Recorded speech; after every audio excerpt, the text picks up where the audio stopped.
Good evening. Oi, oi. This is Bigfoot Scrimcast. We are back with Highland Wolf for another night of Zenith PROEU Scrims. What is up, my guy? I am doing epic. I mean, we've been memed finally. Oh, mate, that is the biggest news About yet. time. Yeah, mate, Only biggest took us news a yet couple of the months. channel. We finally got someone cutting some clip behind us and I'm so proud of myself. making a little meme, I feel mate. like I've been reborn. You are the star of that meme as well, by the way. You're getting a lot more props than me for that one. We'll maybe be able to dig that out in half time for you. I need an extended version, like where I really feel the lean. There's a slightly longer version, but I think I pulled the camera out of the house while you're still talking. I think that's why they cut it there. Oh, what a disappointment. But yeah, here we are tonight with another night of Zenith ProEU Scrims. Of course, this is all PMCO qualified teams. This is the masters of the EU region fighting it out in a scrimmage match. So you will see some very serious gameplay and, if we're lucky, some experimentation and tests of aggression. Test of aggression is what I want to see here, and I'm going to see how aggressive these players are in their drop locations on Erangel. And I want to see if anyone drops into Sovnovka, because every single time we seem to do these scrims, Bigfoot, no one likes to drop on that South Island. And like our other scrims here, however, we see actually 3 different teams dropping to this Southern Island.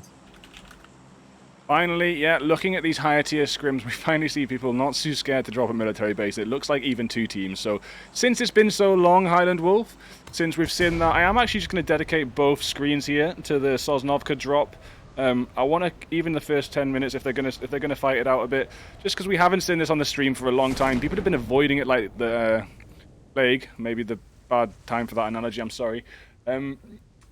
And it's good to see teams drop down here, especially in similar locations, and we'll watch this fight. BFS Bibe has a bit of a glitch and loses about 20 health there, but going to jump in that house and start getting some loot. Shots from the roof, the DP from Skidoviok coming out already towards SF Frona here. Oh my days, I've been waiting to see them in a scrim myself. I am so happy to see this. Some of my favourite players in the entire region right now, Jody and Co. Yeah, it's going to be really exciting to see these teams here. Obviously, a much greater skill cap on these teams in these scrims versus our more open scrims. All of these teams are being invited in for some epic action in the Zenith ProEU scrims. And we got 4 really fancy games coming right at you tonight for you guys. And we're going to start off here as we see on the Erangel map, but we'll also see a bit of spicy Miramar and Sandhawk action later on. Looks like SFE Throne maybe looting away from that situation. Some big zigzags from IU trying to avoid the spray. They did get pushed in the drop to the slightly further regions of military base, which is going to affect their loot a little bit. They might even be making a retreat. It depends what they can pick up here, but if they can't get their hands on decent armor and guns, they're going to... Oh, Jody's got a VSS, so but if the whole team can't, they're going to have to fall back a little bit. BFS will be trying to dominate this area. Jody gets a couple shots into Hate Hope, but will also be sprayed back with some slightly bigger bullets than the VSS contains, and looks like they are falling back piece by piece, keeping the pressure on the fallback. A bit of suppressing fire as they move back. Is there a vehicle nearby? Can they grab it? It doesn't quite look like they can, and T-Quest baddie over in this area and a compound nearby could cause a problem for the retreat. SFE Throne getting pushed to the edges of military base, affecting their drop tactics. Yeah, definitely have to agree. It's just unfortunately a really unlucky drop for the side of T-Quest as well. Here looking at the edge, and as well as we see SF, they're also rotating down in that Jeep. They're going to be moving outside of this military base, but perhaps straight into the side of T-Quest here as well. You have to be careful. They may just decide to try find a way around the edge of this zone here, perhaps towards the bridge. Maybe find a couple kills here. Lino also kind of low as well. IU down the side of SF as well. Squid Farm not looking too hot, but they do find one onto Bailey there. Navy the only one alive. Gonna try first this kill out. Does manage to secure 1 kill, but not before the rest of their team is down, and they're now very low against the side of T-Quest and also BFS. Yeah, Skiloviok actually might get killed by T-Quest Rage here, so Rage might be saving SFE Throne's life, although they have lost IU. free plays isn't really a difference for them as far as I know, but you might not be thinking that the powerful squad I got excited about after watching this situation. However, I can assure you they are. They were just outdropped there. Really, really aggressive drop, creating a barrier that stopped the move towards the loot, and I haven't really seen that before. That was amazing top-tier gameplay, where the aggression is even just in the way you land the parachutes. Yeah, definitely have to agree here. Just as we see these teams just drop in a line for the side of T-Quest, they're just denying that entire wall of loot away and the rotations away from the side of Scrim Farm Bears. Now we see BFS, Skloviok trying to find perhaps a couple kills there. Navy and Lino notably very low here. Jody, the only one remotely healthy in this bot side area. Down to the north of the bridge here, though, on this western side, we can also see a little bit of a skirmish coming out between the side of XM and Relax as well, Bigfoot. I'll jump the small screen up to that just while we watch what happens here. And just for the record, my real name, my birth name is actually Jody. So, not really spelled exactly like Jody does, and I think Jody's pronounced Jody. That's at least what I heard when I first saw Jody in the deathmatch. That's what I heard Ziku, not Zuku. Ziku pronouncing Jody like that, so I have ever since, but maybe it's worth double checking. I did ask, oh no, Jody, no, crash. Oh my days, Jody. Oh my days. Wow. Well, this is really aggressive from the hands of PFS. Really non-stop pressure onto SFE Throne here. They probably don't have any meds left. Yeah, Jody running around with no meds. Wow. Yeah, it's just this early aggression where the loot quite isn't in hand for the side of Scrim Farm here, and we can see the struggle is real for Jody there, just trying to use that perspective there to try glance around at the side of BFS, get a little bit more information on their positioning. We're not going to be able to find it. In BFS, you notice down in this southern area as well, Purple and Skoloviok, they're also rotating down behind the side of Scrim Farm. So we could see a little bit of a pincer coming out on the side of BFS.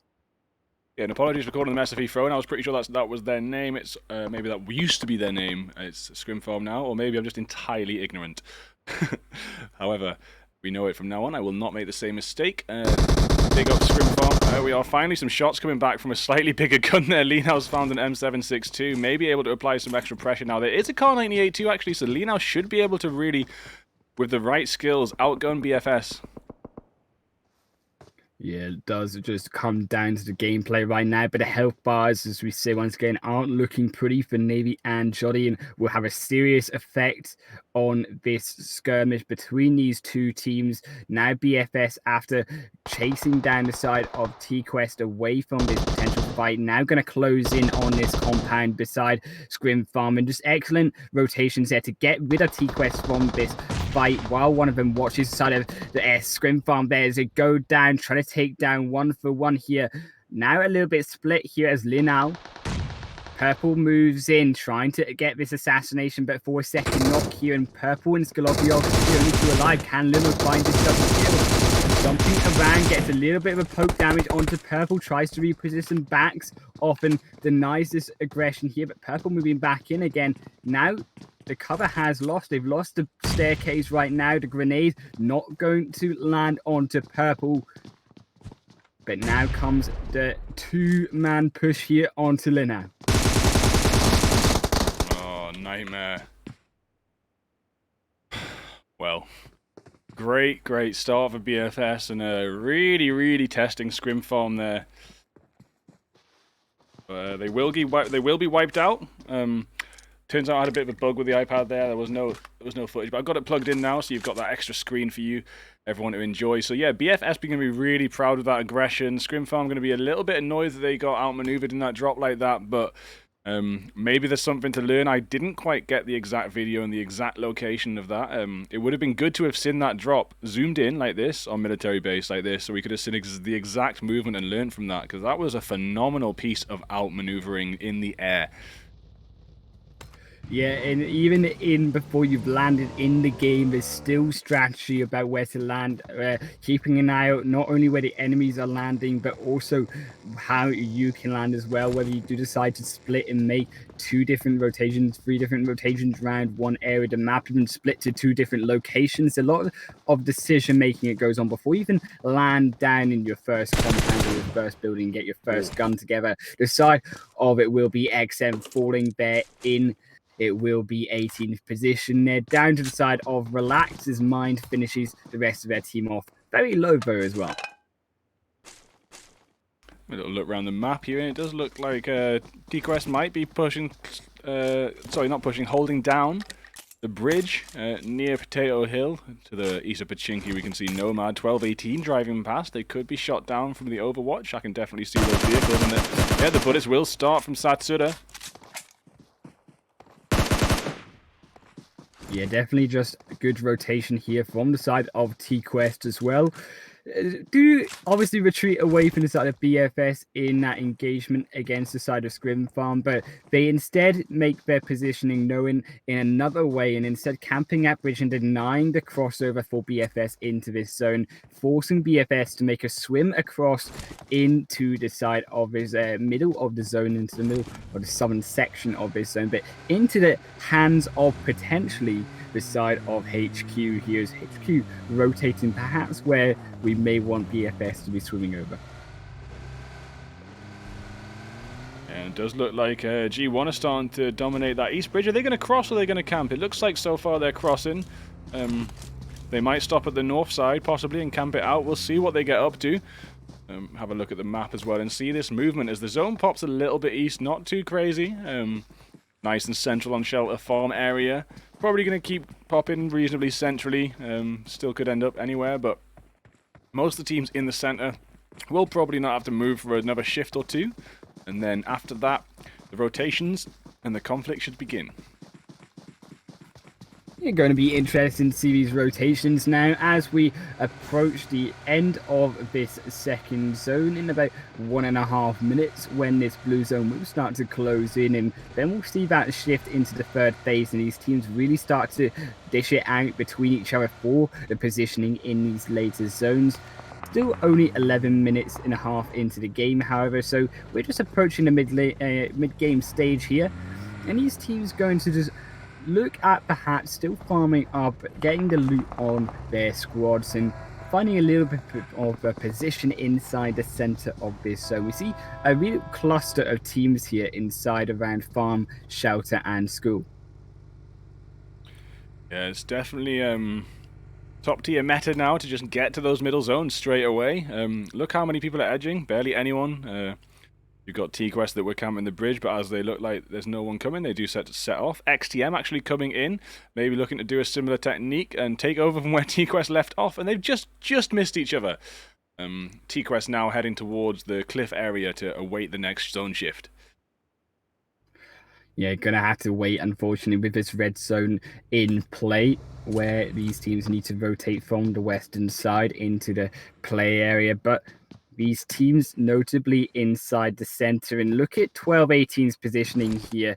A perfect 2-2 split, completely symmetrical here between the two sides, but could be their downfall if a lot of teams decide to rush them at once. Only having 2 members on each side does reduce the firepower by half.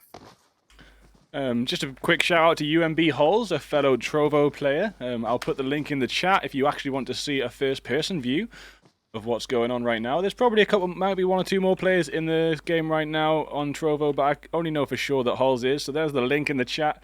You want to go and check out any gameplay from one player's constant view. And also get subscribed or followed to Halls as soon as you see that link, please, and support these players.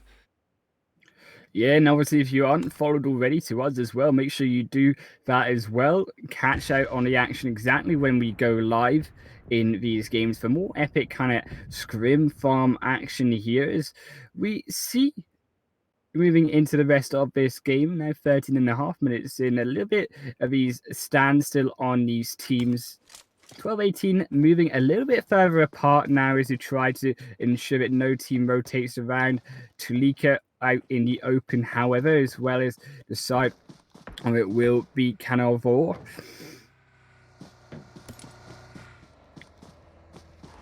They're taking one of those sort of long splits to cover a lot of ground scouting. They've all got a vehicle, so if a situation arises, they should be able to catch up with each other. Aikenville there grabbing a gas can to fill up their vehicle. These players really think about everything. They think about the gas level, the smokes, the vehicle count.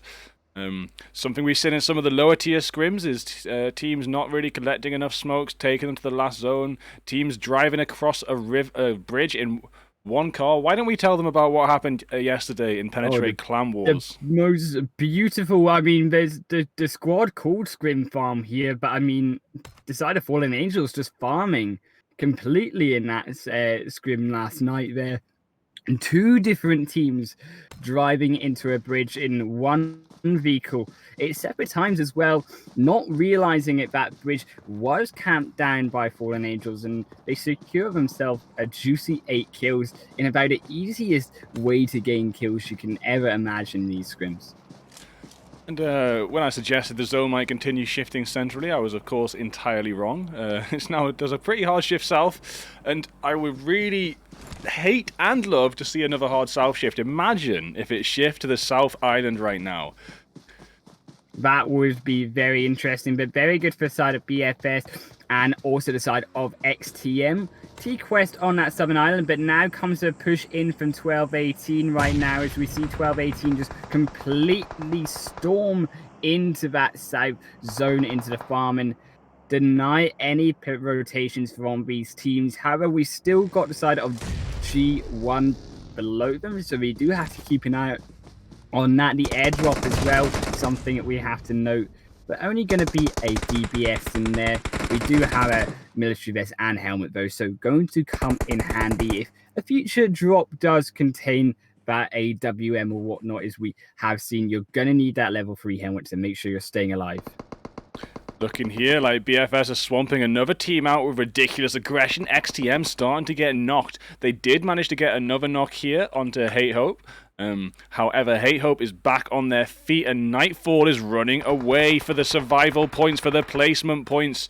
It is going to be a retreat for Nightfall in a buggy right now, making it to the edge of, driving into a red zone, hopefully, probably heading to the boat spawn. But there is nothing at the boat spawn, so it might be a swim here for Nightfall. There's another boat over there, but that is definitely in the view of BFS. How is Nightfall going to make it out of this tricky situation alive? I definitely think Nightfall needs to rotate right now towards that bridge. Perhaps just try find by swimming over to the edge a way in. There is a boat spawn to the left in Nightfall, but it's going to be too close to the side of BFS to move in for it.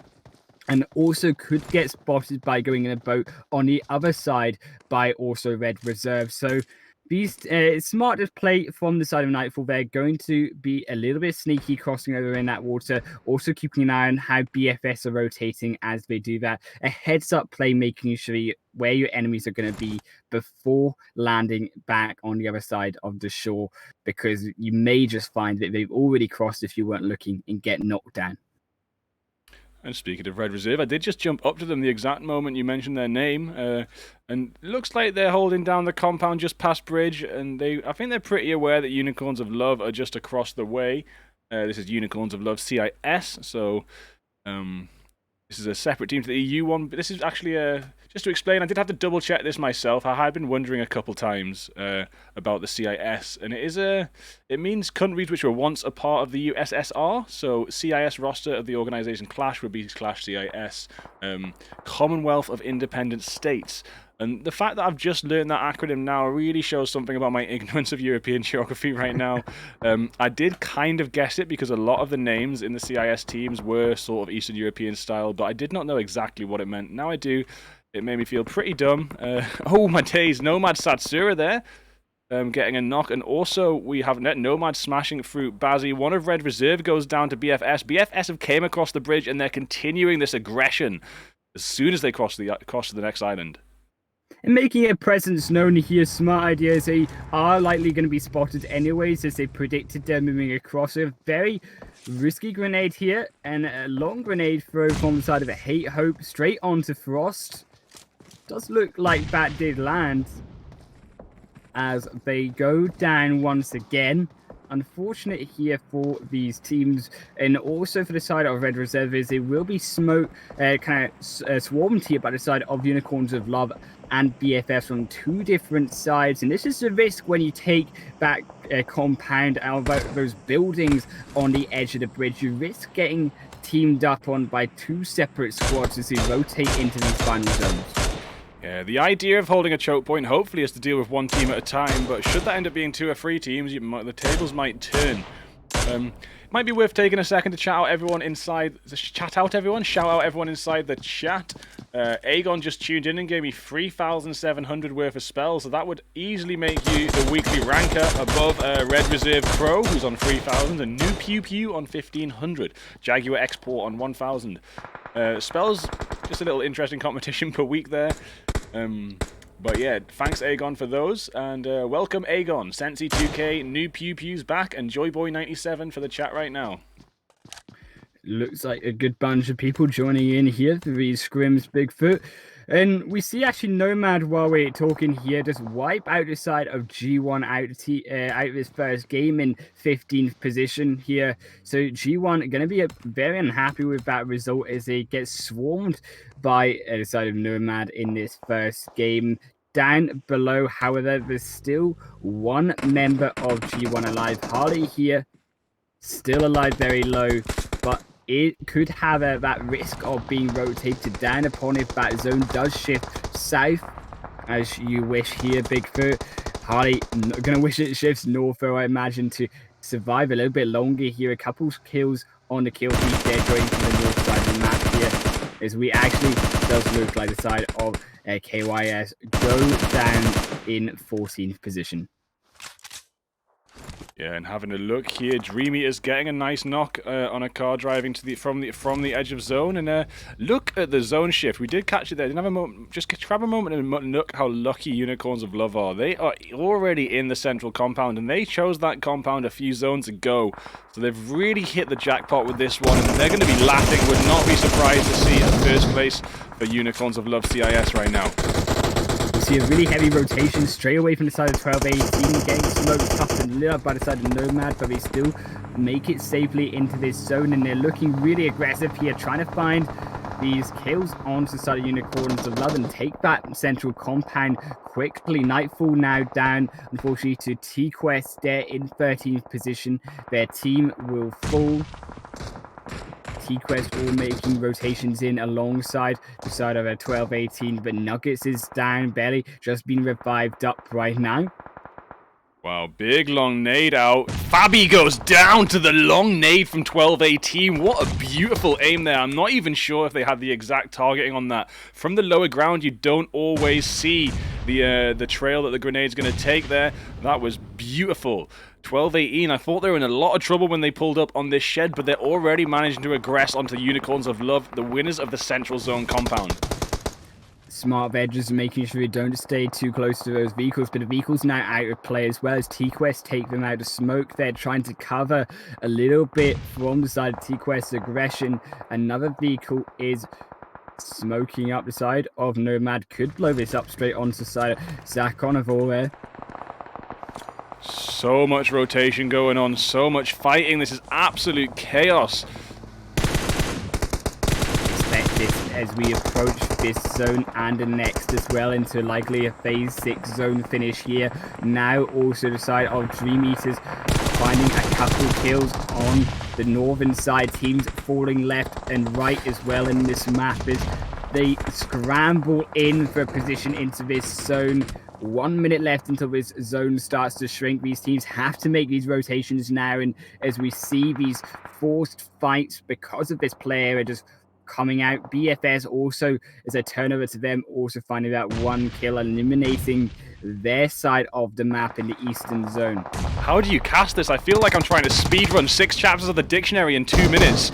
As Unicorns of Love push in on Clash, start to get the kills, start to get the knocks as that compound they were in starts to be edged out of zone. They want to take the next building away from Clash, and they're not doing a bad job of it already. They've moved to the new compound edge. They're going to keep that cover, and they've won a vehicle right now.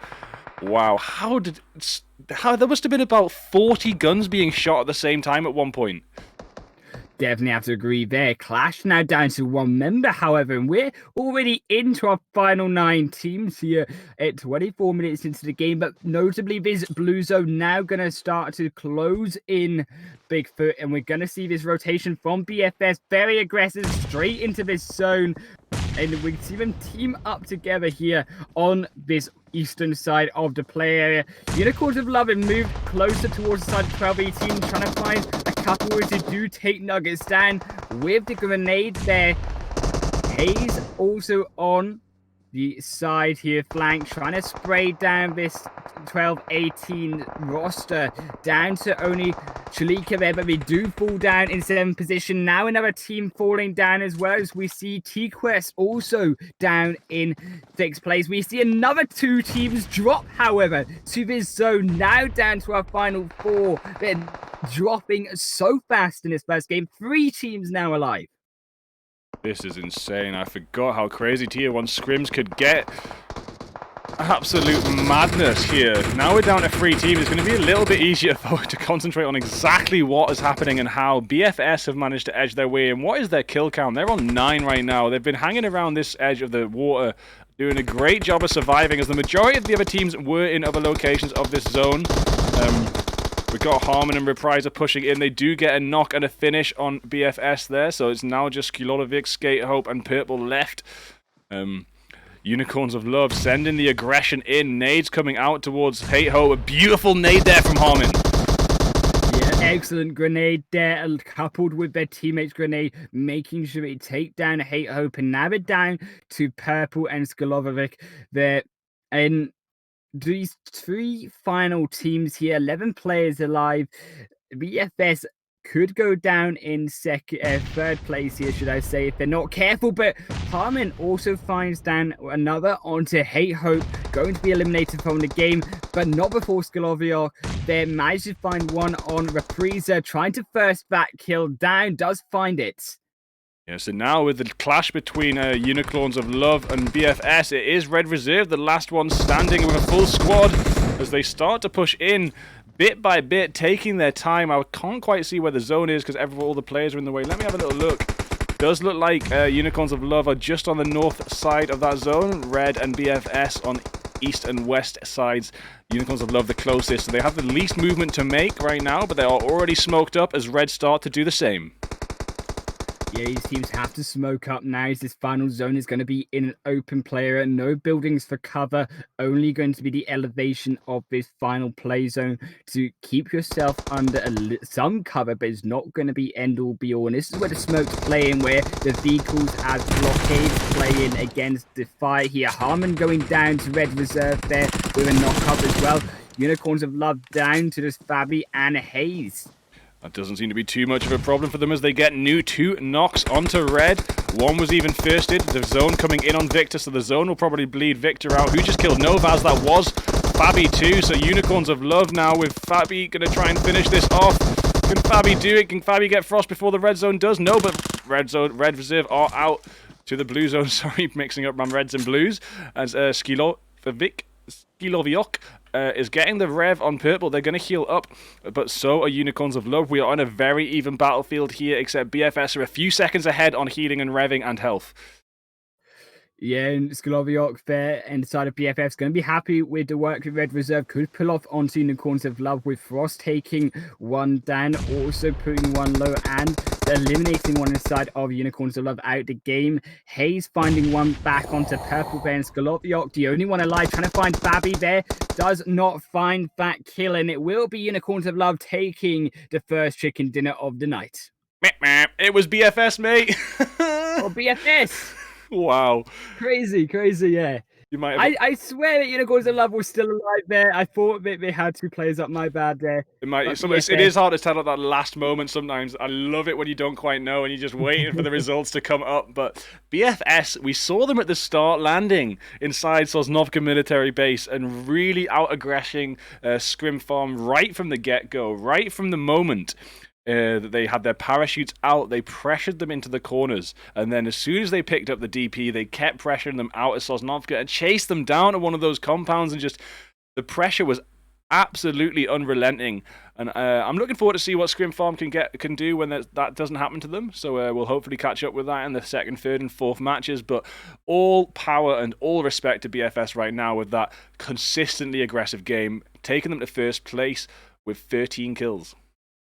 Yeah, and the rotations there as well is just being smart about how they got the kills from the early game stages, moving around T-Quest even in that early stage, eliminating them from the first early game fight as they force them back across the bridge and then move around to the side of Scrim Farm, eliminate Scrim Farm from the game.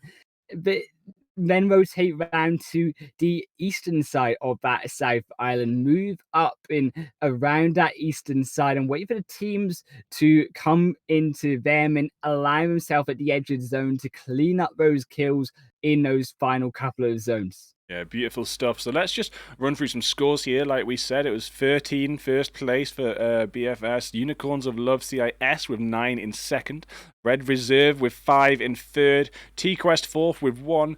IGS 7 in fifth place. G1 3 in sixth. Nomad 5 in seventh.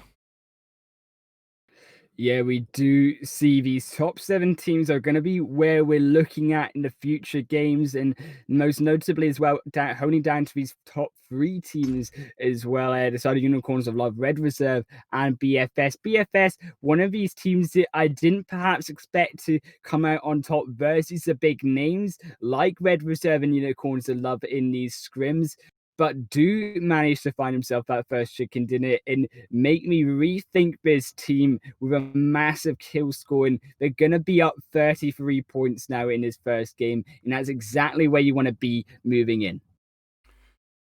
Yeah, it's something I really look forward to is Monday nights. It's not only that tier 1 gameplay with these teams that are actually right deep in competition right now, so they're really playing to their best patient and aggressive standard. That mix of patience and aggression, precise movement, precise rotation, very precise close quarters fighting, clippable to the max. And speaking of clips, let's have a little smash through some of those highlights here. Did get a handful there. Obviously, with that chaos in the last zone, I was a little bit overwhelmed. You might have seen my face at one point. I was just didn't quite know what to do or where to go. Let's have a jump halftime clips there and make sure I'm sharing with Highland here.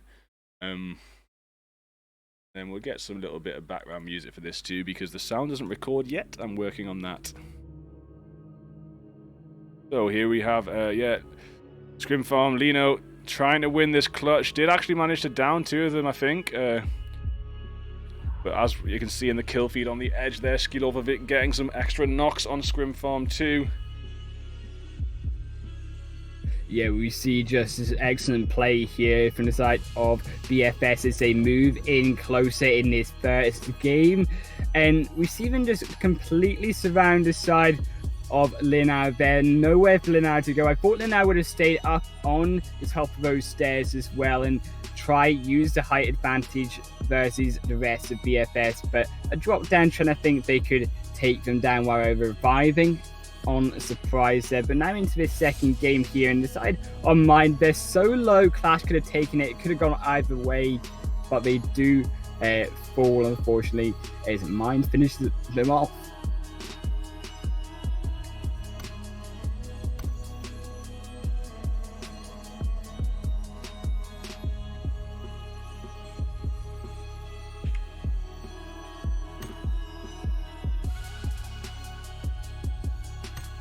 Moving closer into this mid stage of the game here, as we see now the rotation from 12-18 there. And you see 12-18 just really pinned. I think 12-18 made a little bit of a mistake there being so aggressive into that smaller compound in the middle stages of this game. I think that had they been a little bit more patient and waiting for the rest of the teams to come in, they might not have gone down in such an early stage of this end game in the first match here. Bigfoot and falling outside of kind of our top 10, not where 12-18 want to go in. I think we just need to be a bit more careful of where the rest of his teams have already established compounds inside the zone when it does shrink. Yeah, and unfortunately you don't always have that information, so one possible technique is sending someone in ahead of you, and they can pretty much sacrifice their life for the information, but sometimes the information is worth one life. You can always just send out your most annoying player or your worst player, and have them short straws there. short straws, and have them sacrifice their life to see what's going on in the middle zone. And look at this, Unicorns of Love pushing forward a clash. I thought they really wanted this compound, but it was interesting to note how they fell straight back to keep pinning 12-18. They did leave harm in there, but Fabi and Repriser, as soon as they knocked out Clash, ran straight back to the main building to pin 12-18 out, start getting some more knocks with the nades, increasing that kill count, and stopping 12-18 make it into the final zones. Yeah, very decisive work from every team in these top tier scrim right now, and you see them, unlike other scrims, perhaps the other teams that are unfortunately just less experienced, they don't perhaps know that decisiveness of as soon as they take out one team, moving towards the target they were just on instantly, because they may have moved up while you were taking down the side of Clash there, but as they did move up closer to Unicorns of Love, so did the grenades come closer to 12-18 as well, and you see with the zone there forcing them closer into those explosions, 12-18 having a real hard time, and unfortunately do go down, apart from a nice flank there from 12-18, didn't quite work out.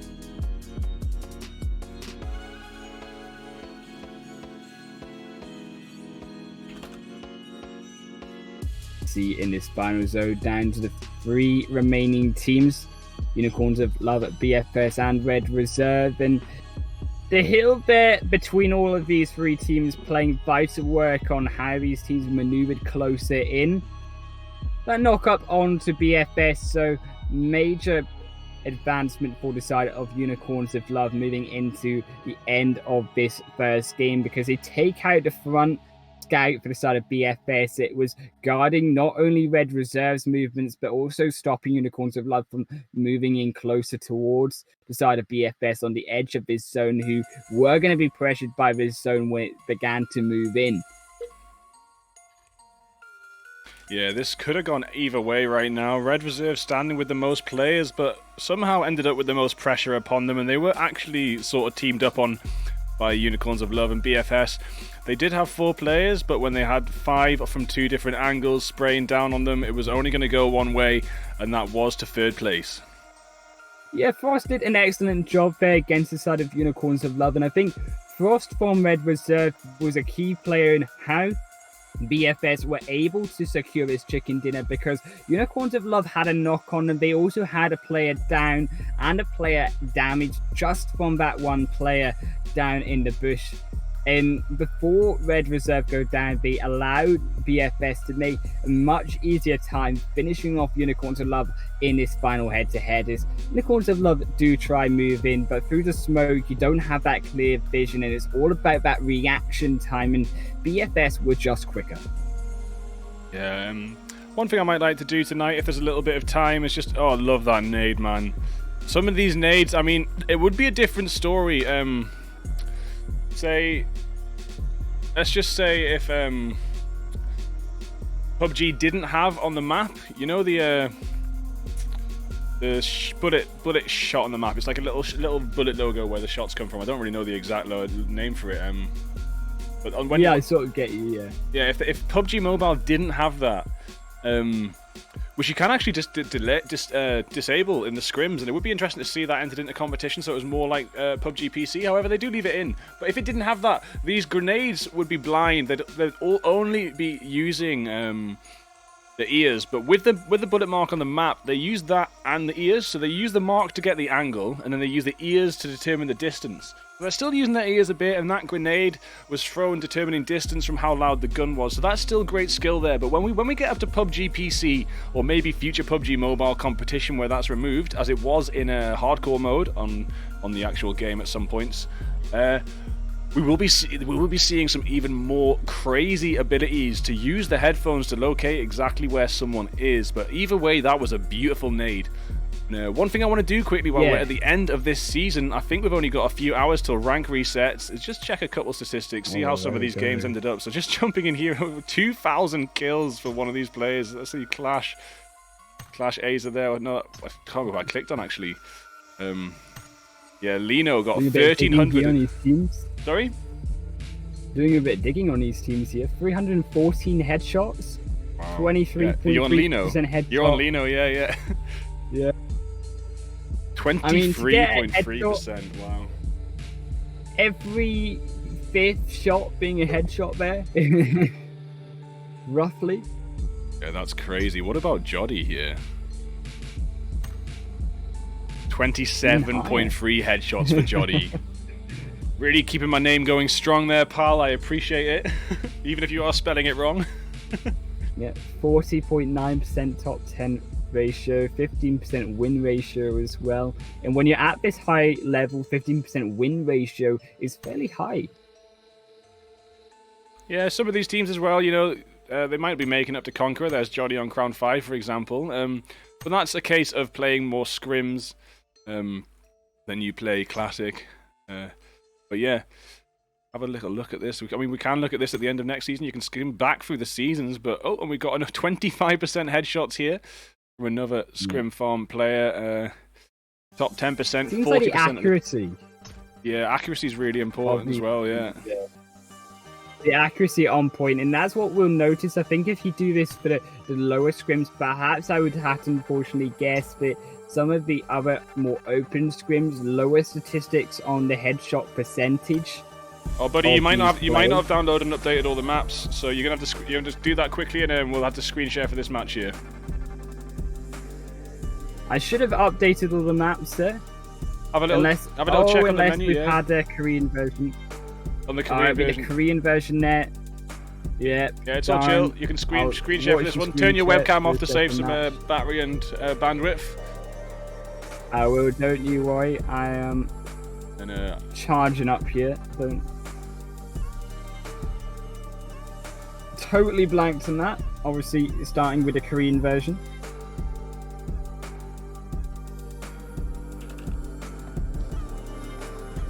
I think what would be nice going into like future updates is if they had an option even just to automatically download the maps when you join in the game. That would be something good. Do you know why they do it? Tell me. It's so they don't intimidate people with the app size, but the app is that size anyway. To play it, exactly. Yeah, of course, every map could be included in the main download, but it makes it more intimidating on the store, which will actually reduce their downloads by a certain percent. So it's to reduce that intimidation against people trying to save space on their phone. And there are actually some people playing on such trash devices, to put it bluntly, that they can't even have the rest of the maps on, and they will just play Erangel.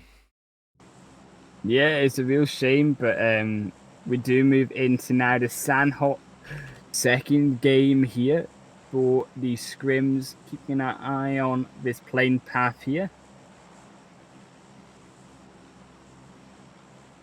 This plane path going to be going directly across the more northwestern side of this island. In opening up this drop locations for Paradise Resort Boot Camp, as well as all three of these different islands are part of Sanhok open on this second game. Just going to quickly make sure everything that possibly touching bandwidth right now is closed. Doing the double stream, the screen share to Discord and the screen share to yourself.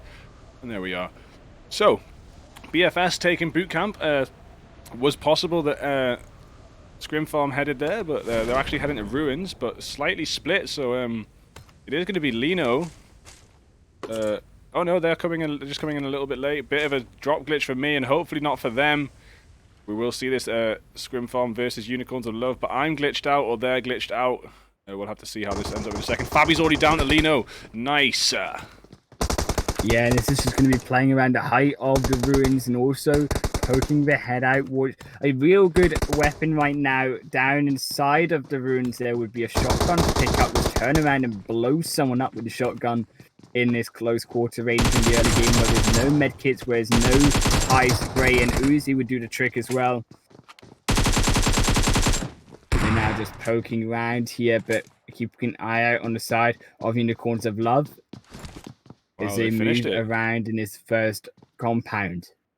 They cleaned it up already. That was just amazing. So this is what I was talking about last game, ladies and gentlemen, when I said really excited to see Scrim Farm inside these scrims. I was first introduced to Jody in Ziku's TDM 1v1s, pretty much unbeaten throughout his entire career there. So seeing them move up into these tier 1 scrims is really nice. But after that quick wipe by Scrim Farm, we're going to jump over to Red Reserve and QX and see how they're getting on with their double drop. QX KYS on the roster there. I think that might be a slightly more new team for me. I thought it was maybe Codex, but on the roster there it says KYS. Might be mistaken with something there. Yeah, keeping an eye on these teams as they rotate round here. We do have the side of KYS, as you say, making those rotations round. Perhaps going to try find one onto 12-18 there on the other side as they rotate closer towards actually the side of 12-18. These teams just going to try farm up and get themselves a loot there because the healing is so important in these early games. If you encounter another team early on, if you don't have the first aid kits, if you don't have the bandages there for your team to heal up as you take damage, not only becomes about the ability to run down the teams and the aggression, but also about knowing when to play it safe and not lose your health, because health bars then become another dynamic in these early game team fights. Yeah, health bars are so important, you know. When you see these spray downs end up in like one person left on 2 HP, it just is a real big signal of how your health bar is one of your biggest assets here. And if you do have time to heal up a little bit more before a push, it's always worth it. It's more important than what level of armor you're wearing, for example. More important than what gun you're holding, for example. And maybe even more important than your accuracy.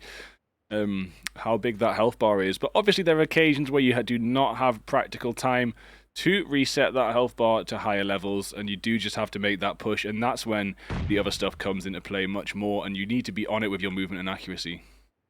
Yeah, the movement, the ability to strafe round the shots from the enemy teams or even go prone, as we've seen it in yesterday's scrims we were watching. We saw someone go prone around the door, the enemy came in and they weren't able to find them, in that split-second difference of having to move their gun down to shoot at them cost them their life in the health bar scenario there. Keeping an eye, however, on the side of Red Reserve here.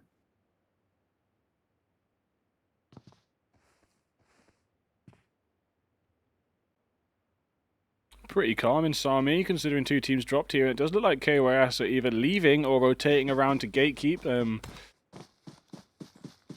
See how they play this. Looks like they're just going to rotate clockwise, maybe up to Narcom, and just ignore this fight for now. But they might be trying to gatekeep. But if they do gatekeep on the north side, they do have red classed there, waiting for the flank on that. I think they're going to maybe try and get some more loot possibly before taking on further fights. We're going to jump over to 12-18 there as Navy goes down to Nuggets. Yeah, 12-18 here. He needs to pull out a good performance against this side of Scrim Farm. Yes, Scrim Farm already taken out the side of Unicorns of Love, the second place team in the last game, and they're going to be really upset about that. But Scrim Farm, they're putting up the fight they need to, because Scrim Farm went down early on. They cannot have another bad game here. They cannot afford to have another bad game if they want to push themselves higher on this leaderboard. They need the kills, which is what they've already done so far. But they need to push this kill count even higher. Yeah, and they're now currently surrounded. Knock for knock as Jody takes down Bandita, but Talika knocks Jody down, and Jody will be sprayed down with no one to open this door for them. Nuggets and Ekenvor coming in pretty strong. It's all on Lino.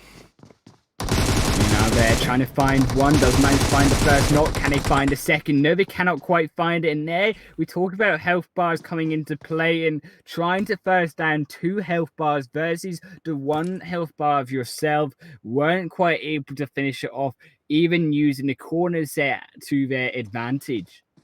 Yeah, even though SF had gone down there, we did see some absolutely flawless movement. Don't know if you noticed how, wait there.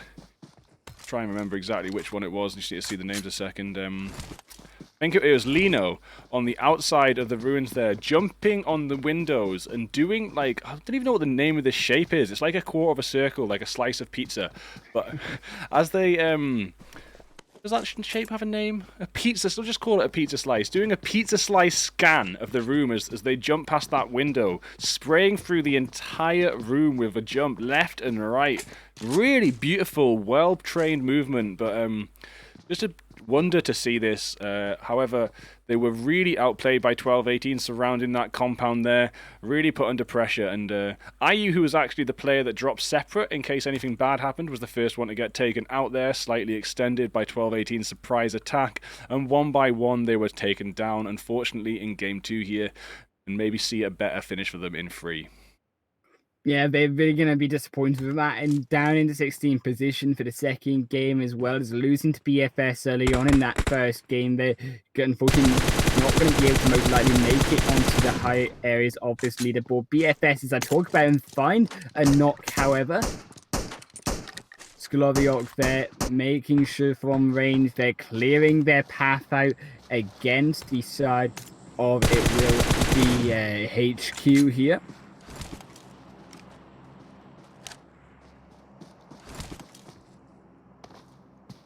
Side of BFS just making their rotations round,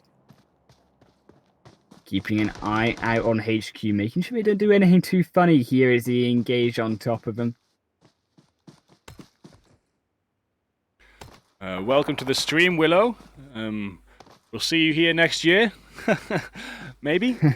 Willow, trying to get into PMCO, has just moved from iPad to phone, so wish Willow and the VSN lads all the best luck in making their way up to PMCO. And you know, that might be a name on the radar next year for you if he plays his cards right and can outmaneuver some of these people. But take a look, Willow. Take a look at Joddy here.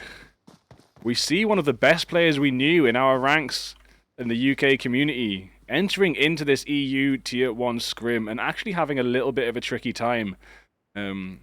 It's a scary place to be. Everything is so intense. Maybe one of your biggest assets is your ability to keep cool, but obviously you need to have that high tier movement, that real perfect movement.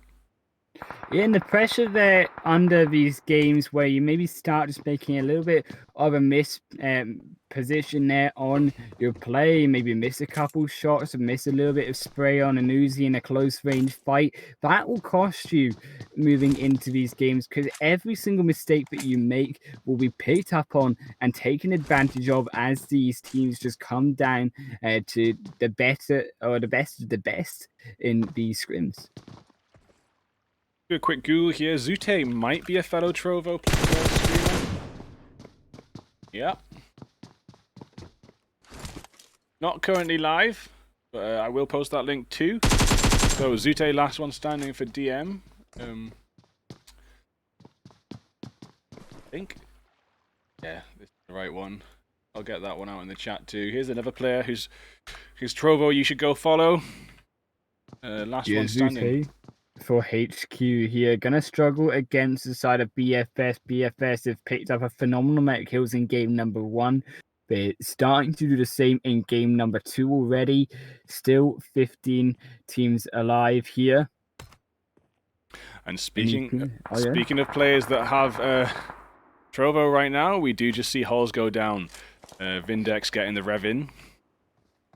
As Frittig, Hennessy, Vazdiak, Oxy push up this hill, but also making that push back.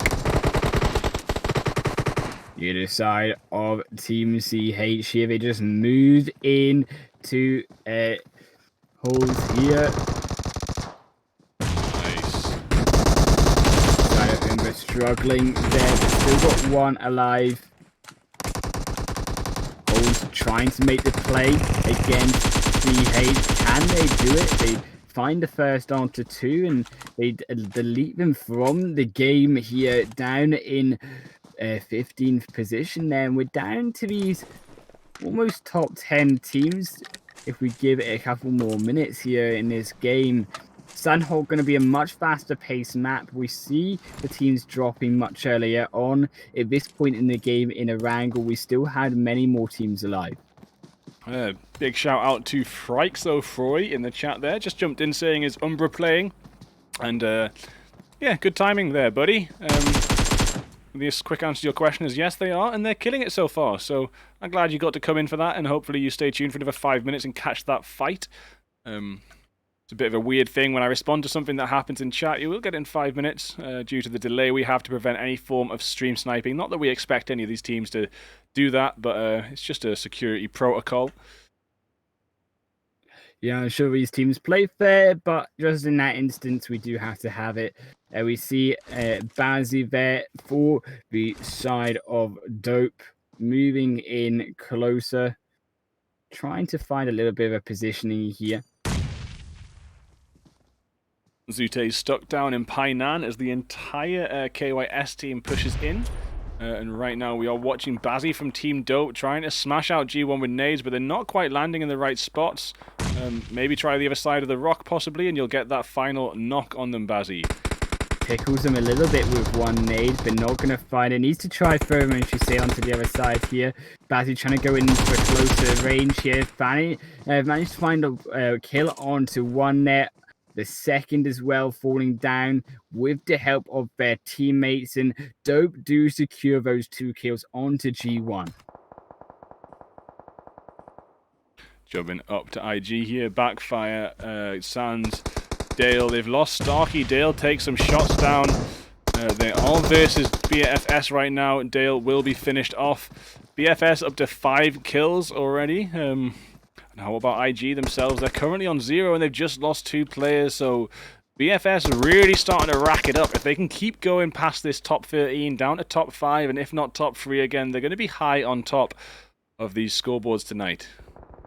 Yeah, the kills mattering so much when it comes down to teams making it consistently into the top stages of these games. The kills are going to be what brings you up, as well as if you have a bad game later on, the kills can defend your throne at the top of the leaderboard for a little bit if you do have one bad game in these scrims, which with 4 games in total for the Zenith PROEU scrims tonight could happen to these teams, and it could happen to any team moving on. Oh, just checking Nomad on the edge there. Inside Blue Zone fighting with Clash. Going to be a tricky fight. Going to be tricky for Clash to make it in now. Satsura right here trying to get a first aid kit. Is there really time, Satsura? I guess there's not much of a choice, is there? Yeah, not much of a choice to stand outside and die to Clash there. They do fall down, and Nomad falling in 12th position. We see Red Reserve also on the edge of this zone, but close. Oh. Having to watch these teams move in now. They may want to reposition a little bit more north and try to snipe out a couple teams who do decide to come into the play area here. But these teams clustered around Painan, the cross over the river, going to be crucial part of where these teams could be choked out. This is a really painful zone for Sandhawk right now. We are not going to see many teams make it to the next zone. Just watch this kill feed right now. I will telling you, I will not be able to keep up with the action that comes. In 2 seconds, the blue zone starts moving. You're going to hear what we heard like in a wrangle there. Gunshots everywhere. 26 players alive. 15 minutes 45 on the clock. We'll compare that in just another few minutes. Yeah, and I'm definitely in agreement with you here. This zone chokes these teams into this hill, and going upside the hill as well. A really difficult zone for these teams who were going out on the edge to try and make it into safety into this next play area. And we see Thailand down to 10 teams already.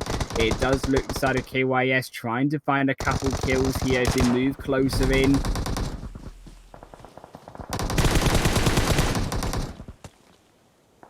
Finds another here, and now goes down the side also of Umbra there.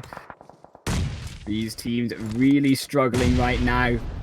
12-18 trying to find a little bit of positioning here. A grenade does land onto the side of T-Quest. Right, 5 seconds and we'll tell you how many players we just lost in 1 minute. Okay, we just lost 14 players in 1 minute. 13 players, 15 players in 1 minute. a number of players going down. The equivalent of what, 3, 4 different squads falling down in about One space minute, of about literally, 1 minute. yeah. I mean, to cross over a river and to go uphill as well is just so toxic for these teams on the edge who need to get inside. And it was always going to be a difficult game for those teams on the outskirts to stay alive inside the top 10 even. Never mind the top 6 or so teams that we have right now. I'm not sure if I pointed this out at the time, but Red Reserve were in the corner of the zone. They were in this compound when it did that hard shift against all the rest of the lobby here. And of course they're still alive. Of course they're laughing as we're down to 10 players now. Another 10 seconds, it's been 2 minutes, and we'll do the maths again. Here's 12-18 on the top of the hill. They have had a knock on Talita. Bandita's almost down. Nades are coming in now. I think that was a smoke, actually. From their own team. But yeah, so it's been 1 more minute now, and we're down to 9. So from 27 to 9 in 2 minutes there. Yeah, it shows you how quickly these teams and these players can fall down in Sanhok when the zone does have a bad shift of these players. Painan always going to be one of those zones that you don't want to be trapped around with the river and the 2 compounds to have to fight around, as well as that hill. They're coming downhill now. They do have that uphill advantage, surviving through that massacre of players.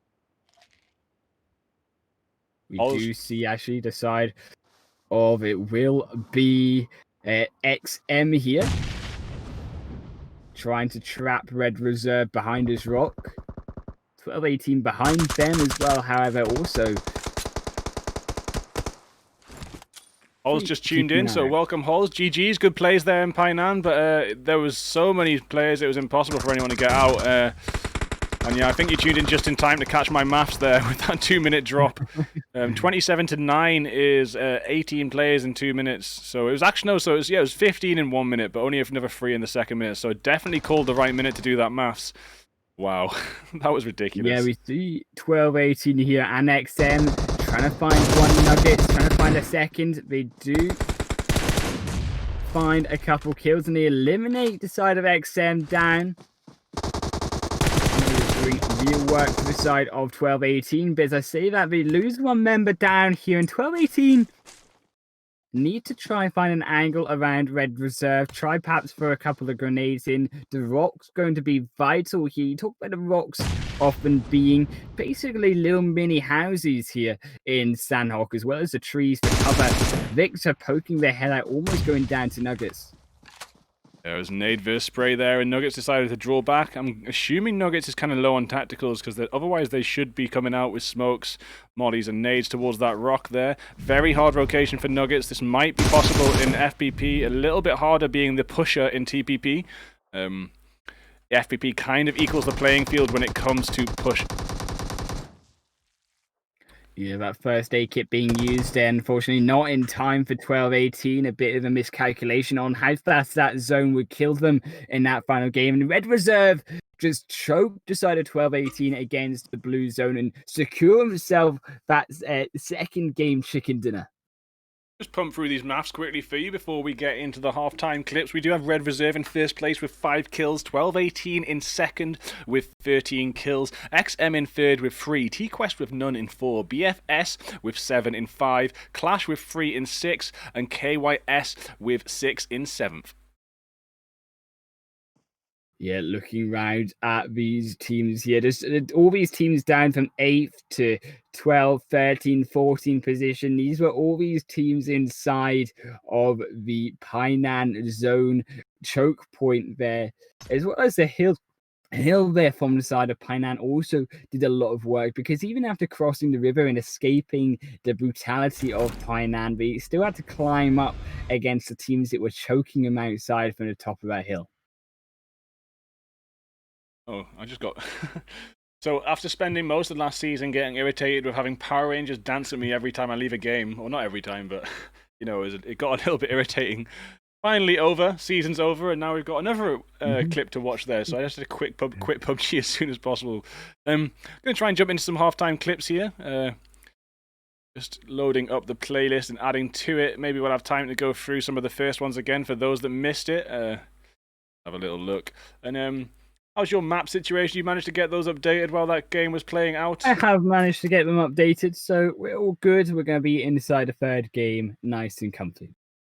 Dokie. So just get this background music playing here from Jetsam, who I will post the link to in the chat if you want to go check out some of this music. Here is the Spotify link. It's really good instrumental music.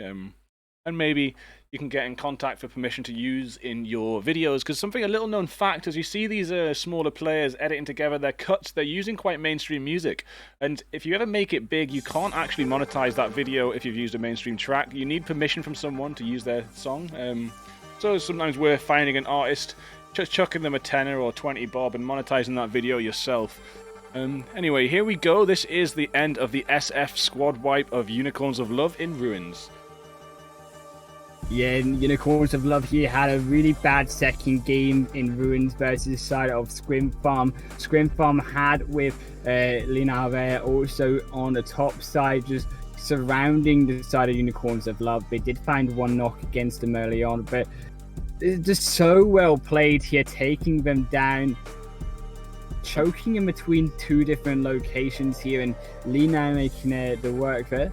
Just going to skip back to this. This is the pizza pie spray I was talking about. I mean, if anyone can tell me what the name of this shape is, the shape of pizza, you know, like a quarter of a circle. A semicircle exists, so is it quasi-circle or something? Quarter? I don't even know, man. But it's a shape, and it's how you want to spray a window if you don't know the exact location of a player. Really good movement there from Lino. Yeah, and that just allows the side of Scrim Farm to secure himself that squad right. But Scrim Farm not looking so hot beside the squad of 12-18 here. Jody going down there, and unfortunately Lino tried to pull out another fantastic play there with the 1 versus 2 on 12-18. You're going to have to call him Jody, mate. It's weird calling him Jody. It's so weird hearing my name. My name is Jody Bigfoot. If you actually want to hear my rap, you can search Jody Bigfoot, J-O-D-Y. There's a couple songs solo out there, more to come, but mostly rap group Trinity Lo-Fi. But yeah, very confusing every time you say Jody, so please just say Jody.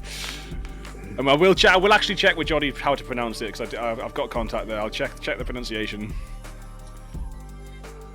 Skoloviok there getting an excellent knock against the side of HQ there as well, as they pressed on to the side of HQ.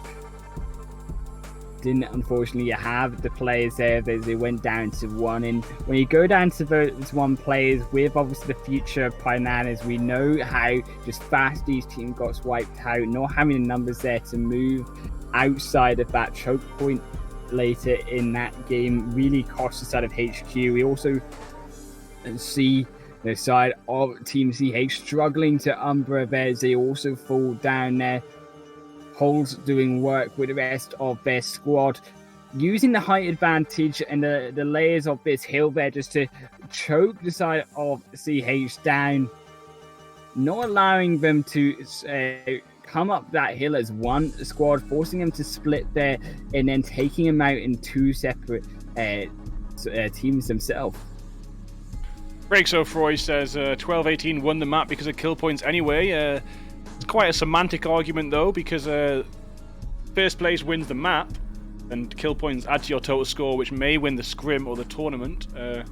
So a semantic point there, but they didn't win the map. First place wins the map, mate. But I understand what you're saying.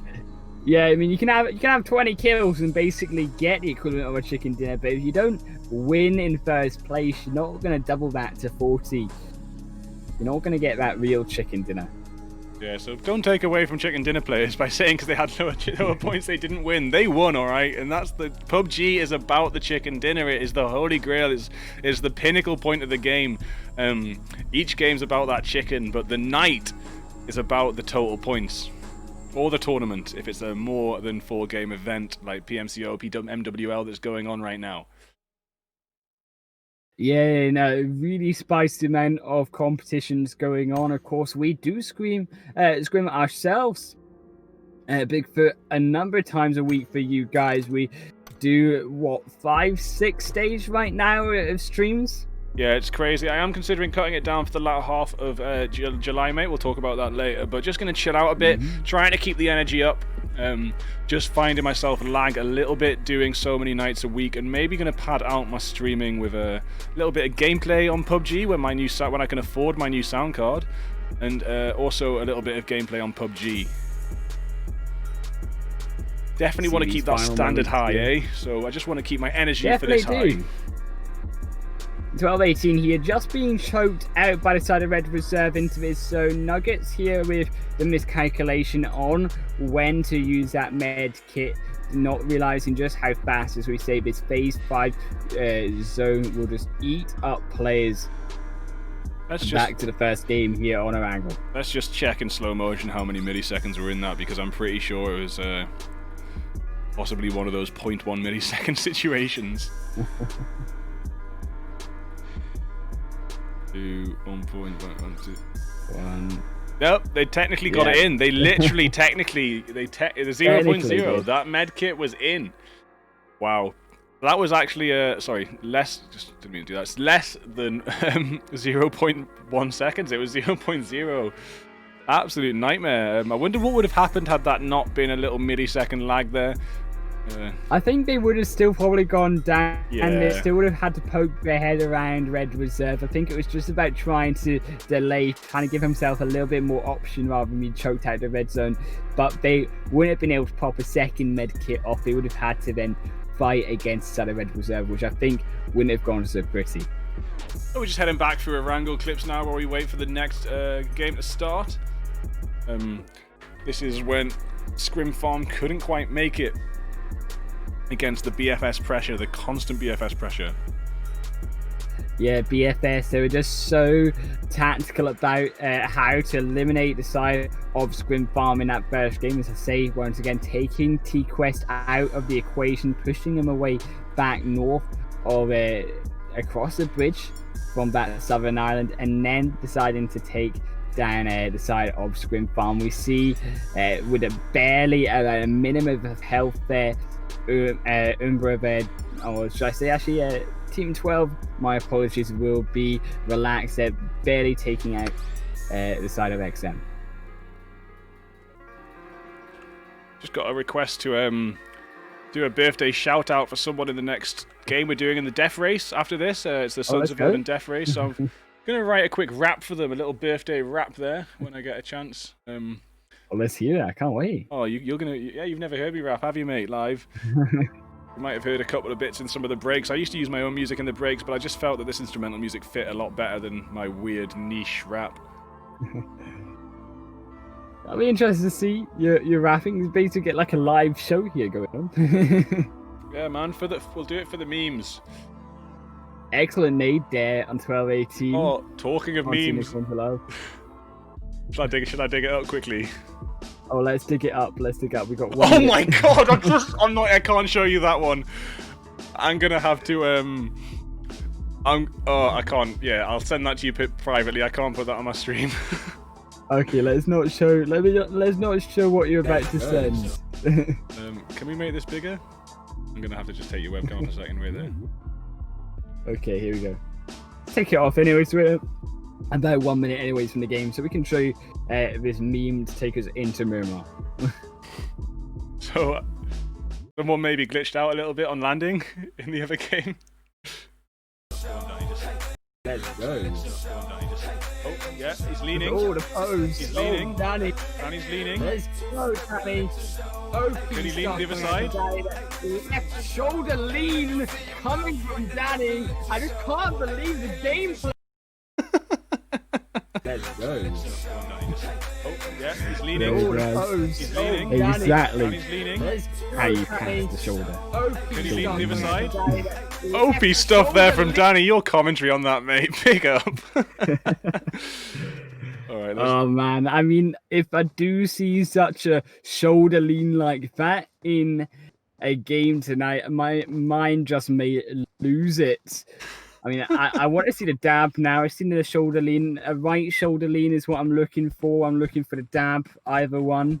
Players, if you're hearing us. Yeah, mate. I want to see it. Sorry, get yourself into Clan Wars banter and see the other meme. It's a little bit not safe for work, so I'm not putting it on my stream right now, but there's a new meme.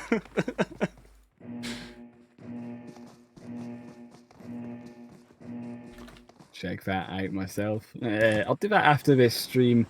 But as we head on to the Miramar map, this third game. Calm yourself, Bigfoot. We gotta compose ourselves. We gotta We're just compose being ourselves, mean. Bigfoot. We're being memed left, right, and centre now. It's like we've really finally reached our career as a. We've reached the point. You know you're at the pinnacle of your career when you become a meme. Back of my head's hurting from laughing. Right, we're professional here. we got to survive another 2 games, Bigfoot. I know the shoulder dab's good, but we need to survive Miramar here. Thanks for rallying the troops there, mate. I was starting to lose it a little bit with that shoulder lean again. Rally the troops. I set this plane moving center across on this Miramar map. These are 19 teams gonna just fly down, keeping a good look here on Convoy. Just flying down, these teams just gonna parachute their way into perhaps the side of Impala here, and Impala one of these areas of the map, as well as Porto Palacio. This sort of eastern side of Miramar being used a lot more often in recent weeks, Bigfoot, than we have seen previous patches. Yeah, in the other tiers, lower tier scrims we do, Puerto Paraiso has been a bloodbath recently. It's really always nearly always had a double drop or a triple drop that gets kind of out of hand. Looks like most teams have dropped south of the flight path, so most teams wanting to be in that central zone early on. I'm going to jump over to Picardo, not only because we've got Scrim Farm, who I'm completely biased against watching right now because I've been so excited to see them in Tier 1 scrims for a few weeks. But aside from that bias, we do also have 2 other teams and we want to see this fight take out. Interesting to see IU again. IU seems to be the YOLO player here, dressed up in the mummy outfit, always dropping a little bit further away from the rest of the squad, trying to handle themselves on those 1v whatever situations. Clutchuations. The clutchuations, I like it. Let's go with the clutchuations here. I swerve my way over to Picardo here. We have obviously the side of Scrim Farm versus XTM. Scrim Farm, they need to make sure that they start farming these kills because they've not had a real juicy first or second game. They need to make sure that Linav is kind of star player for, I feel, the Scrim Farm is allowed just to kind of pop off here in these final 2 games and get these double-digit kills that they need on Miramar, moving back to Erangel for the final game. Yeah, and just a quick note on hot drop tactics. Very important to note that although IU and Navy landed separate from Lino and Joddy, Joddy and Lino were on higher ground, overwatching where they landed, and when Navy and Lino, sorry, IU and Lino fell back, they fell back towards that higher ground overwatch. So just bear that in mind of the angles covered and the places landed there if you're going to try and do a slightly split drop on a hot drop yourself. Split drops being pretty crucial to survival on many occasions, but also sometimes causing your demise. It's a very, very complicated meta there. I'm having a look at Pro Lord from Umbra there, just behind a rock, as well as Harmon, looking in front of him. Take your screen over to that one. Umbro, 2 seconds, 17 I think it was. Yeah, Pro Lord here. Just hiding behind a rock against Harmon. Oh, wow. As they rotate around. I mean, if that's not stealth, I don't know what is. Yeah, it's looking like Pro Lord's got nothing either. Back in Pachinki, Uras does go down. Nightfall coming in with a swerving vehicle there to get the rev. And it does look like this time it is SF with the aggression and surrounding. Yeah, and the side of SF, as we suspected, perhaps this team here likes to rile up a little bit over these games, grow their honing their skills and grow their potential over these scrims. As we move now into the 3rd and final game, going to perform even better, hopefully, than they have done in the first game. A little bit of a disappointment. Second game was all right. We want to see now a good performance in these 3rd and final games, as I say. But XTM not going to be knocked down easily here against the side of Scrim Farm. US Nightfall, Poison, and Jaba there going to be up for eliminating Scrim Farms a third time and denying Scrim Farms from ever reaching even perhaps the middle part of this leaderboard. Yeah, but these are scrims, and Scrim Farm are new introductions into Tier 1 gameplay. And they might just be testing things out and scoping out the playing field here. Just wanted to make a point about are you there again? Just again about this really, really good tactical movement. They didn't push. Oh my days! IU does go down. Oh my days! And a nade on Joddy, nearly killing Navy too. Nightfall's gonna have to come out and finish that off. Navy here in the little crate. Joddy's probably gonna go down there. Yeah, Lynn out there with the Banshees, not gonna realize that drop there from behind is now Navy the only one alive. It's gonna unfortunately be XTM wiping out Scrim Farm. They're gonna have unfortunately a third unfortunate game here, falling down in 19th position. They will be only will actually gain what 0 points from this game here, Bigfoot. Yeah, definitely, and would just maybe like to blame that death on overaggression, would you say? Yeah, I definitely agree there. Just moving in, they thought they could just rush the building XTM were in, but a high ground in the holes inside of these buildings, unlike other buildings and other maps, there's a lot of holes, a lot of different areas to peek out on Miramar around the rubble as well. So I think that you need to always be aware that there is always parts of these buildings that teams can shoot out on, not just windows. Yeah, and just a bit of map IQ for you. They pushed into the bottom floor, but a bit like when you land at the ruins, holding down the top area is OP as hell. You know, if you got most of your players on the top floor, there's not much anyone on the bottom floor can do to get you.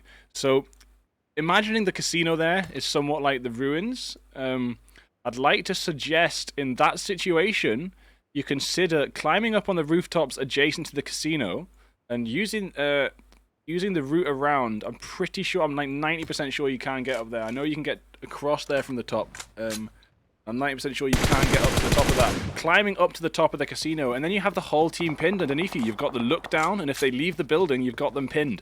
And in that situation, you've probably got the deadly advantage. I will have to go back and double check that you can climb up there, not just from the other buildings, but at least you can from the steps on the other side, from the ground floor there. They could have got that high ground position and kept that casino completely and utterly pinned in their control. And looking around we have a look on the high part of this map. The zone has shifted far northwest here. Bigfoot is going to be tricky for these teams on the southern side to make it uphill. And especially this point of interest here that we are in right now around where the side of XM as well as G1 are. But even further ahead of them towards the sort of more southeastern part of the map as well. Another hilltop there for teams to shoot out on. We see also Nomads down on this southeastern side of the map, going to be squashed in not only beside Umbra but also beside HQ. Yeah, there's been something going on here with Nomad, and I haven't managed to catch the exact kills and conflict on the feed, but it does look like Nomad managing to dominate Graveyard, hitting down most of HQ, Zute and ID7, the only ones alive, and also we do still have ProLord, who's managed to get some armor and a gun, but no meds, and running around on 5 HP, desperately trying to find even just 5 bandages. Yeah, ProLord, they have been able to equip themselves a little bit.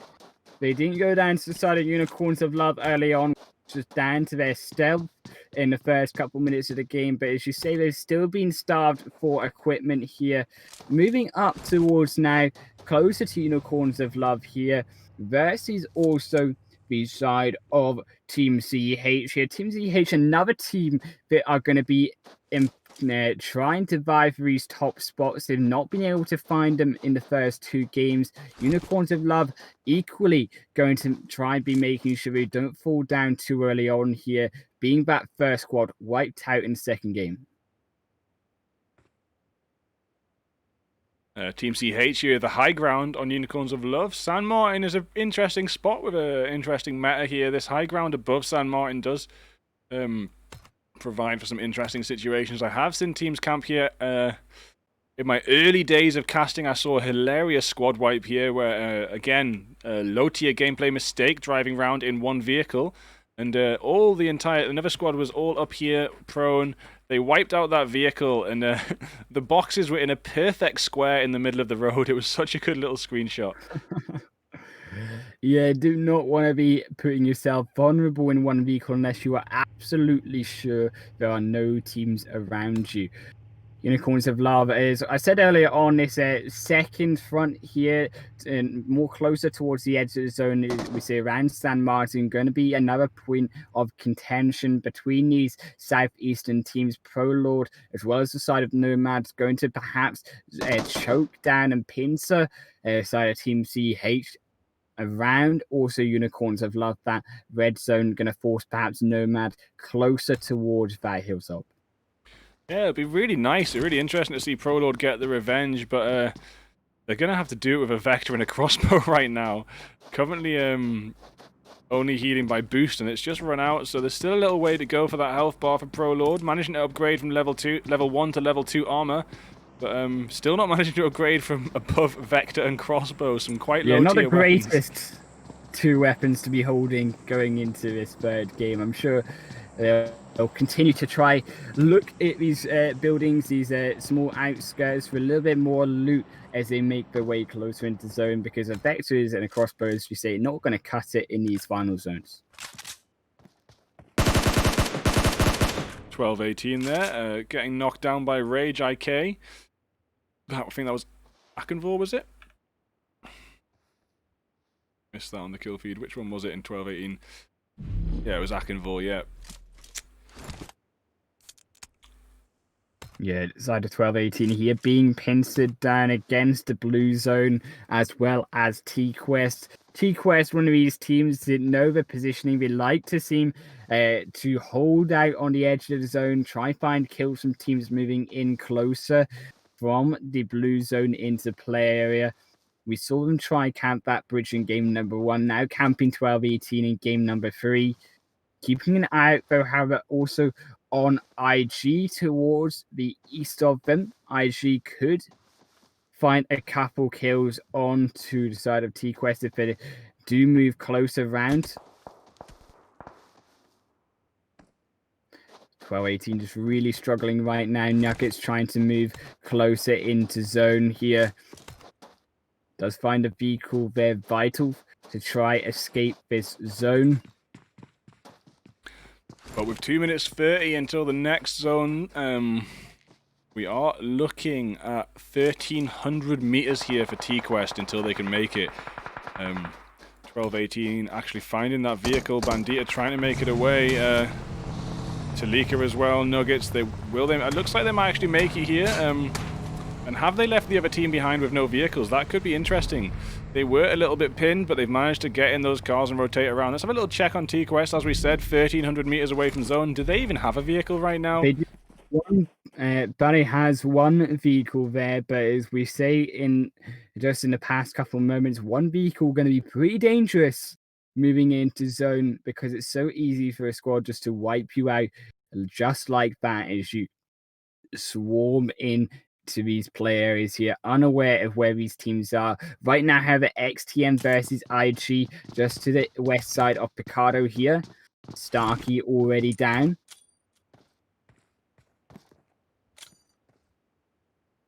IG down to 2 members now, as Goal will also take a nade on the side of XTM. Java going pretty low though as well.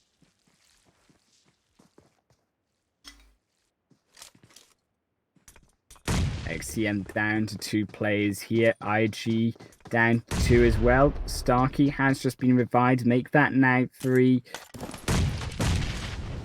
Dale going to also be revived here with backfire so close. And it will come back to this 4 versus 2 matchup here. Nightfall The grenade's going to be vital to try take them out as Nightfall takes grenade themselves. A second one going in, down to 1/3 health. An IG surrounding them. Sands from behind. Going to be so difficult for the side of XTM there to engage. I mean, Nightfall's so low here. All it's going to take there is a poke from IG moving in. Down to one player here on Jaber. Jaber will likely fall as well unless they can play a miraculous 1 versus 4, but not going to be able to. Sands will take them down. What do you think of the idea of Death Race inside Livik? Have you seen the Livik match much yet? I've not seen the Livik match much just yet. I've had a little poke around online, but really not all that much actually. It'd be interesting to see a Death Race match on Livik. Warm me up in that map as well. I think it's perfect. I've just Sons of Odin Tears just got in touch asking me my thoughts. I said I think it's maybe even better than Erangel for Death Race. I think it'll be good because it's such a smaller map, so it allows teams in their vehicles just to really close in even that much faster around each other and make the gameplay in these vehicles all the more impactful, and perhaps have these kind of Hollywood action style car chase scenes closer together between multiple different duos. Yeah, I'm a big fan. Oh, wow, Fritic with a headshot as Oxy finishes it off there. Not many people pick up the SLR SKS so much, but that was a beautiful example of why it's good if you can get that headshot in and someone else can just get one more bullet in, that player is down. Yeah, Fritic doing such an excellent job here for the side of CH here. Trying to find a second on to relax there, but can't quite find it just yet. Striker's still up. Does make that rotation for the revive. Fritic not likely going to find onto Striker here. After they have been knocked once, they won't be likely caught out again like that by Fritic, which do know where the shots are coming from. Never mind, and Striker going to have to be a little bit careful with Fritic trying to find a couple shots. Not going to be able to here, Haven. Moving around back onto the side of Relax. Everything, keep an eye out them. Between Relax is also BFS here. BFS also going to have to be aware that it can be sandwiched between these two teams. BFS, one of these teams that have the potential to get to the top of the leaderboard based on their performances from the first 2 games. Need a couple more kills, so need a good final 2 games to secure themselves that top spot. Interesting spot for Fritic there. I've never really seen someone stand on the hill like that and shoot. But it did actually work out to be quite a good peak point. And like I said in Erangel, rocks and trees are kind of compounds. Some of the topography and rock formations in in Miramar 2 can keep you in cover and give you a peak point. We see Fritic now rotating around in that vehicle, just trying to find a new vantage point with the long range there. Trying to perhaps find a way around this zone to scout out for the side of CH which teams are in the play area, which teams are perhaps moving, and we do see XM to the west side of Team ZH. Could see a little bit of a skirmish there. Also the side of Dopes and Northam and KYS to the east. So CH, they're going to have to try take out one team to have a little bit of breathing room between these 6-7 different squads surrounding them. Yeah, and as the zone closes in on most of the squads, comfortable inside zone. Red Frost actually finishing off Nomad there. Don't know if, yeah, missed the end of that. Victor finishing it off there, and Nomad all wiped off the mat. Sorry, we missed that by Red, but we're going to jump over to Red, to T-Quest here, and I think it was 12-18, yeah, the rest of 12-18. Bandia is already down, so it is Talika and Nuggets as they lost Akenvor early on in the match. Nuggets and Shalika also down, and Nuggets are the only one ups here on the vehicle, and perhaps Nuggets may just decide to rotate away, not opting to revive Shalika there. A little bit too risky against the side of T-Quest. Nuggets going to try bring the placement points home for 12-18. They had a good second game. They want to make sure they can get these game points still in this third game, because with 16 teams in the game still here, Bigfoot, it's still only going to be, what, 1-2 points going on in the next couple minutes that you're going to be getting for your game points until we start rotating the teams down to about 5-4 teams. Then, only then, will the game points start to be worth. Nuggets didn't just run away, they did stop on the top of that hill, go prone and spray down on the rest of T-Quest there, trying to keep them pinned a little bit, but you're probably not going to get a squad right from... No, you're definitely not going to get a squad right from that distance, maybe just trying to pin them back, churn through their meds a little bit, keep them inside zone, but they are about 800 meters from zone right now. It's probably time to get moving. Nuggets 500 meters there as well themselves. And this Blues is going to start moving, and it is moving right now. And going to push these teams together on this west side, which is getting pretty crazy already. Definitely have to agree with you here. And the congestion here, the traffic of teams going to be fighting it out on this southwestern end of the zone. All these teams in the northeast going to be real happy, because they're going to be guaranteeing themselves some high game points, because in these next couple of minutes, Bigfoot, we're going to see the likes of XM, we're going to see Relax, we're going to see G1, we're going to see BFS, even the sort of Team CH, all fight it out for this south end spot of the map. Getting pretty intense in this west and south area. And try and catch up with the action here. I'm going to see, I think XM might be in a fight right now. It's hard to find exactly who's shooting who, but I'm going to skip through these players and try and catch this. There's so many players here. There's got to be something going on. There's Kato getting smashed down by a nade to about 2/3 health. Kiloviok sending more nades out, actually. No, cooking, no, stops the cook. No, sends it. Doesn't do much damage there. Kato must be boosted because the health is already back up. Yeah, Kato is boosted, and that is the bonus of having that boost within the engagement. If you get tickled, your health can grow back. But it does look like Kiloviok's rotating around now, maybe for a flank angle, or maybe just to get the hell out of there. Yeah, there do have to be a way here. Actually, Kato trying to find a little bit of spray there onto Shadow Hope. Down on the south side, though, Kato actually going down to half health, going down to about 1/3. As I just was about to mention, Expired says he's putting in the work from the south end, who did take out the side of Relax, one of those members down. Expires up to 1 kill himself, but the only one alive for G1 has to be very wary. That actually does find almost onto the knock up onto Heart there, but inside the zone so low, Expires likely going to be in trouble here. That player just going to continue to restrict in this 1 minute here. Expires needs a way out.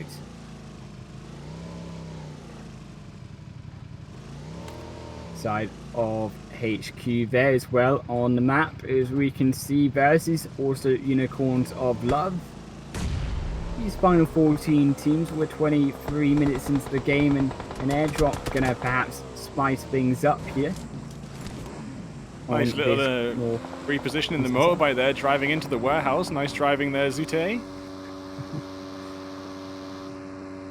Definitely worth it hiding these vehicles inside, denying teams the chance to remove your vehicles off the map by spraying them down, blowing them up.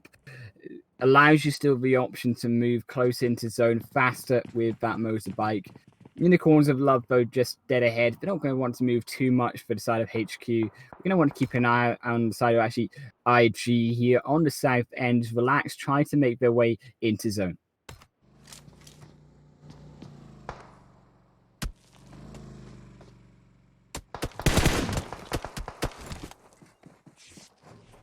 IG here, just scouting out from the high ground. Do have the advantage over Relax. Then moving in. Expires does go down on the kill feed, down in 13th position there. G1 will fall. Now Relax just trying to find a way inside this zone. They are in the buildings right now. A little bit of a standoff between IG and Relax. And this kill feed, we do see T-Quest there finding a couple, but also getting knocked down to Beatty on the west side, Bigfoot, of this zone. XM putting some work in. Oh, Striker with the win 94 in late game. That is some big energy right now. Go on, Striker. Taking that win 94 into the last zone. And if you hit those headshots, it's got such a good bolt action time that it actually can do some good damage at mid-range if you're good with those headshots. So it's good to see someone bold enough to try and use that in this late game, and hopefully be able to catch some clips of that actually being effective, because a lot of people kind of criticize it, but I think it's maybe just because they can't use it correctly. If you can get the headshots in, it's really effective, especially if someone's had their level 3 helmet knocked off, or they've had to replace it with a 1 or 2, or maybe just, just to keep pressure applied on someone's peak point without using up so much ammo. Yeah, on this western side here, still these 3 teams on the map. Bigfoot, we've got T-Quest, Dope, and XM. XM retreating now after they take Beatty down to that solo position. But on here as well, down in the south end, still IG and Relax. Gonna just be out of standoff right now.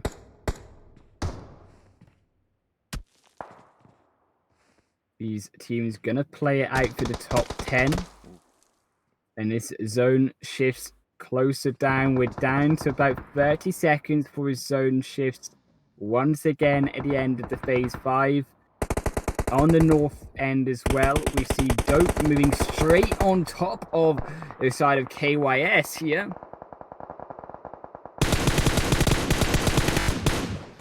That will be Tudor finished off as Wayne pushes in for the rev on Gucci.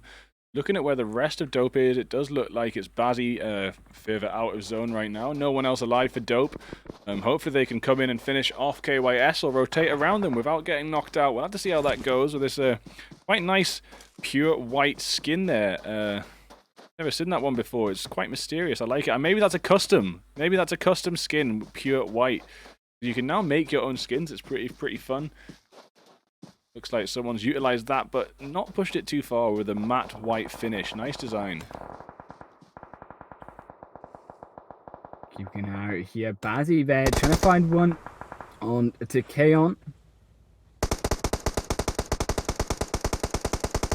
Yeah, and although Relax was sending some good pressure on IG, they were further out of zone, so it was really in their hands to rotate around IG there. Maestro almost goes down. Last 5 HP for Maestro as the whole of IG spray on from the top. Relax Striker managing to get a knock there with the win 94. Really sorry I didn't catch that from first person view. But however, it did happen, and we are seeing the win 94 effective in the last zone. Unicorn Love of Hage does take down Umbro Pro Lord there. Have a little look at that. Keep an eye on these final teams inside the zone.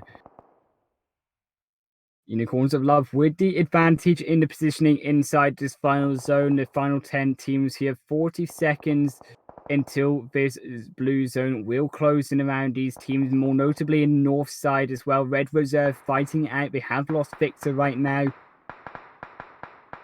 Going to have to try fight it out against the side of QX up in this north hills tops here. And as IG make this aggressive push into Relax's building, Relax are already ahead of them. Which is going to be good for them. If they can make it to zone and turn around and keep that ping going, they might have turned the tides back against IG, as this back and forth has been going on, moving towards this zone here. 1 second left and it starts moving, and it will push IG towards Relax, and look how fast it's going. IG have to keep moving right now, smoking up the route, but let's see what Maestro is doing. Can Maestro find an vantage point, or is Maestro just going to be... yeah, Maestro might be able to find a vantage point from here. It's hard to know exactly where IG are without the information, but they can start to hear these footsteps come in. This might be the chance. QX also making way around into this final zone, and this congestion of teams. Wayne going to go down third side of KYSFD. BFS also going to lose one there onto Hearts, but not before Hart gets taken down in return. There we do have it. Maestro did manage to get a good pin on their movement. Striker as well, so the tables have been turned back into the hands of Relax against IG. But we also see Unicorns of Love starting to pin Relax out themselves as Hayes nearly grenades themselves. If Hayes had cooked that anymore, that would have been a suicide. And I really am not sure. I've seen a lot of grenade mistakes recently. I'm not sure if there's a bug with how people throw it, or if, I need to speak to some players and see if anyone can actually bring me back reports of grenade bugs. Because when I've played, I haven't seen any recently, but I've seen so many mistakes with them, it is highly likely that something's going on. Yeah, I doubt very much all these top players are making mistakes with grenades all of a sudden. Grenades one of the core parts of team fights to just delete the players here from a distance here. We saw it around this fight here earlier on in a previous scrim here. Unicorns of Love versus KYS down in half the end. And now it's going to be the final point for all of these teams to close in a round. Side of Umbra also making a direction here, but the side of KYS are being pushed aggressively also by XM. Keon goes down, unfortunately, to the side of XM there. King, I mean, maybe they're going to find one kill, and the side of XM going to be up to 6 kills in total, but Ming, baby, the only one alive. Unicorns of Love still sitting pretty on 7 kills on the edge of his zone. Beautiful stuff right now. Really happy to see IG and Relax still surviving through this back and forth, but now with Striker a little bit further ahead, they do manage to take out Sands as well. Maestro's gone down to zone though, maybe held back a little bit too long. Starkey in that deep smoke cloud there, and it's all on Striker. Is Striker still holding the win? I think, actually managing to get the rev in on Maestro. Really nice maneuver there. On that last little chip of health as Maestro crawled out of red zone. Can Starkey do anything? Starkey is actually sliding around with the pan and does get the information and will finish them off. After all of that, a big long fight backwards and forwards on the Raider zone, and we had no idea who would come out on top, but it was Lil Starkey at the end. IG finally taking down Relax on the edge of that zone. A very extended fight to chase them down, but do find the kills in the end. Now we're down to these final 4 teams here. We got HQ, IG, Umbra, and Unicorns of Love facing down. Unicorns of Love double the next highest amount on the kill board here with 8 versus IG's 4. 2 kills on Umbra. HQ down to 1, halving Dano's kill point every single time. Unicorns of Love going to be desperate to try look for this chicken dinner in a third game there. Harmon unfortunately not going to find that nade on to HQ. Cooks it a little bit too long. Yeah, Unicorns of Love definitely with the numbers advantage right now. We got HQ and Umbro, last solo players standing here. HQ will go down to Harmon there. Nice shots, outsprayed by the Uzis, high bullet fire, and some nice sidestepping there from Harmon. So now it's just ProLord and Lil Starkey here going to try and wipe out the rest of Unicorns of Love, but it's going to be pretty tricky for them to get this clutch. Umbra above also Hayes right now. They have to decide which team they're going to go for. Will it be Umbra above the side of Hayes upstairs? It is still potentially a risk. A grenade goes and misses there, but Umbra trying to find one knock-up. Can they find a second? No, Hayes is going to one-shot them there with the help of Harmon. Here comes the Starkey there with that kill. They're trying to find this 1 versus 3. Starkey, will they be able to manage it? The spray going to likely be too much, and it will be Unicorns of Love taking that third game, and with a really strong also 11 kills. So 31 points going to go to his top team. Yeah, that is quite ridiculous. Let's count this up right now. Unicorns of Love there, 11 in first place. IG second there with 8 kills. Umbro there, ProLord with 2, but the rest of the team getting picked out piece by piece. Was ProLord the player hid behind that rock with no armor at the start? Is that correct? It was Prolord, yes. Yeah, It wow. was Prolord So that is hiding behind the rock. some good survival there. Starting off that game with about a third health, no armor, no weapons, thrown behind a rock with 2 more teams nearby, and managing to make it into this last circle and taking on Unicorns of Love, but of course being outmaneuvered and outnumbered by the 2-person push. In 4th It place, shows we. you just. Sorry, go ahead. Go ahead. I was going to say, it shows you just how bad the start of the game can be. No matter how rubbish it can be for your team and for you as a player, you can still manage to find it in a way inside of the final 3 into that top 3 teams there. And Prolord really pulling out the work for the side of Umbra there, who unfortunately had a bad game otherwise. Reports coming in from Willow that this grenade fault we're seeing quite often can be gyroscope.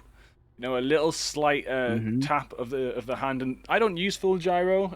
I've tried it, not a massive fan. I love gyro, ADS gyro, but not a massive fan of full gyro. I can see its benefits, but looking at people self-nading sometimes in these top-level scrims, maybe full gyro, you either need to be careful with it or not use it. Be more careful with it or not use it. Jumping back to these last top teams here, HQ in 4th place with 1 kill, Relax in 5th place with 5, XM there in 6 with 6 kills, and KYS with 6 in 7th place. Yeah, these teams were a steady amount of kills. No kills apart from these kind of top 3 teams with the likes of 11 on Unicorns of Love, with also really nice 8 kills on the side of IG, as well as 2 kills, a little bit less, of course, going towards the side of Umbra there, but only because they were all about survival in that 3rd game. They tried to get the game points. They do secure themselves 10 game points on top of those 2 kills, so 12 points always going to be better scoring, getting absolutely nothing in that 3rd game. Yeah, I'm going to jump down to some clips here, some halftime clips from that game. Got plenty, full of action. A little bit easier to catch them all than it is inside, let's say, Erangel or Sanhok, for example. Scrim Farm. Really unfortunate maneuvers here. I know they have the ability gun-wise to outplay some of these teams, but it looks like some of their choices with pushing, etc., over aggression, for example, might be a little bit misguided in this top tier. Maybe a little bit more patience, pinning teams down. Like I said, as we watch this, just think about my little theory here. If they climbed up those stairs onto the roof of Casino, shooting down from above and pinning them inside the casino from all angles and above, I reckon they could have came out on top of this situation. But let's have a little look how it went. Here we go. Yeah, we see now the side of Scrim Farm versus the enemies here right now. And obviously they are split. Also going to be a factor trying to face off against the side of XTM. But here they are a little bit too aggressive, I think. They do find that knock up onto Nightfall. And I think this is where they thought they could take the rest of XTM down. They are in this nice line, steadying their way up to try take down perhaps Poser down to the bottom of the map, or perhaps go more towards those smokes. Poser going to be most likely that next target, as we see even Jody flanking around the side there as well. But so do the side of XTM recuperate here. The car there from Nightfall going to be a big help with getting round to the side of Iris and making that resurrection that they do need. And now these 2 teams are together in this first fight. We see actually XTM there getting a really important kill. Poser finding one onto Jody, their star player here from the first 2 games. Navy very low as well. And this is where it starts to go downhill, unfortunately, with Jody down. They feel a little bit too aggressive here, moving around the side. They unfortunately do get picked off. And that was just, we don't see it on camera, but that was also the result of down behind on the other side of that building. They were too aggressive, moving closer in and not respecting the holes out of the edge of the buildings. Oh, just about 5-10 minutes. We'll be starting the last match of the night, and then we'll be taking maybe a 1-minute break and heading straight into the Sons of Odin death race.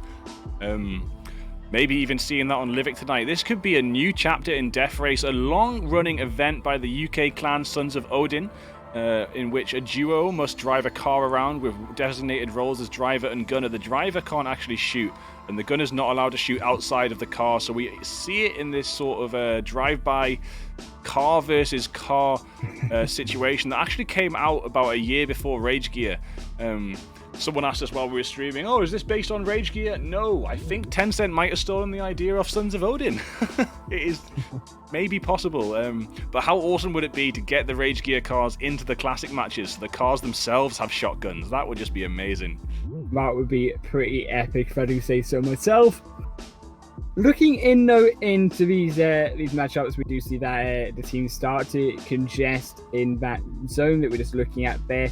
Driving from Zute closer into the compound, and here we go into this standoff between Relax and Sans there for IG. IG ultimately going to end up out on top against Relax. It will be Sans the one to do it.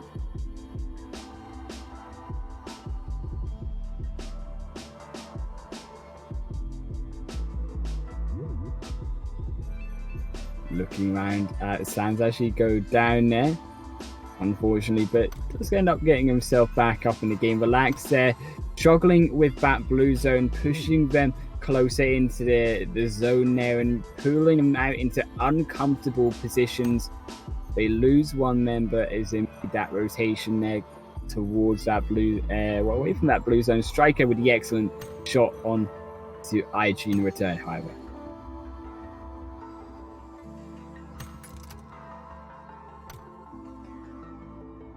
Next game will be starting in 2 minutes, and we'll be back in a wrangle for the final game. I love this Relax. Look at that. Let me just check this. Yeah, so this was really good as Maestro and Striker took 2 different angles on Relax. You have Maestro running around the top floor of this building trying to find the angle. Here's some footsteps. Actually, I think maybe closing this door to get the audio cue if they do get pushed from behind, so that's really high IQ play there.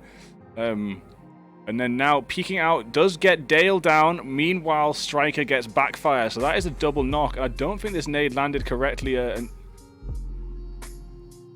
then back here to Unicorns of Love holding down the center. We had 7 teams alive in 7th zone. That's a bit of a holy grail number there. 7 for 7.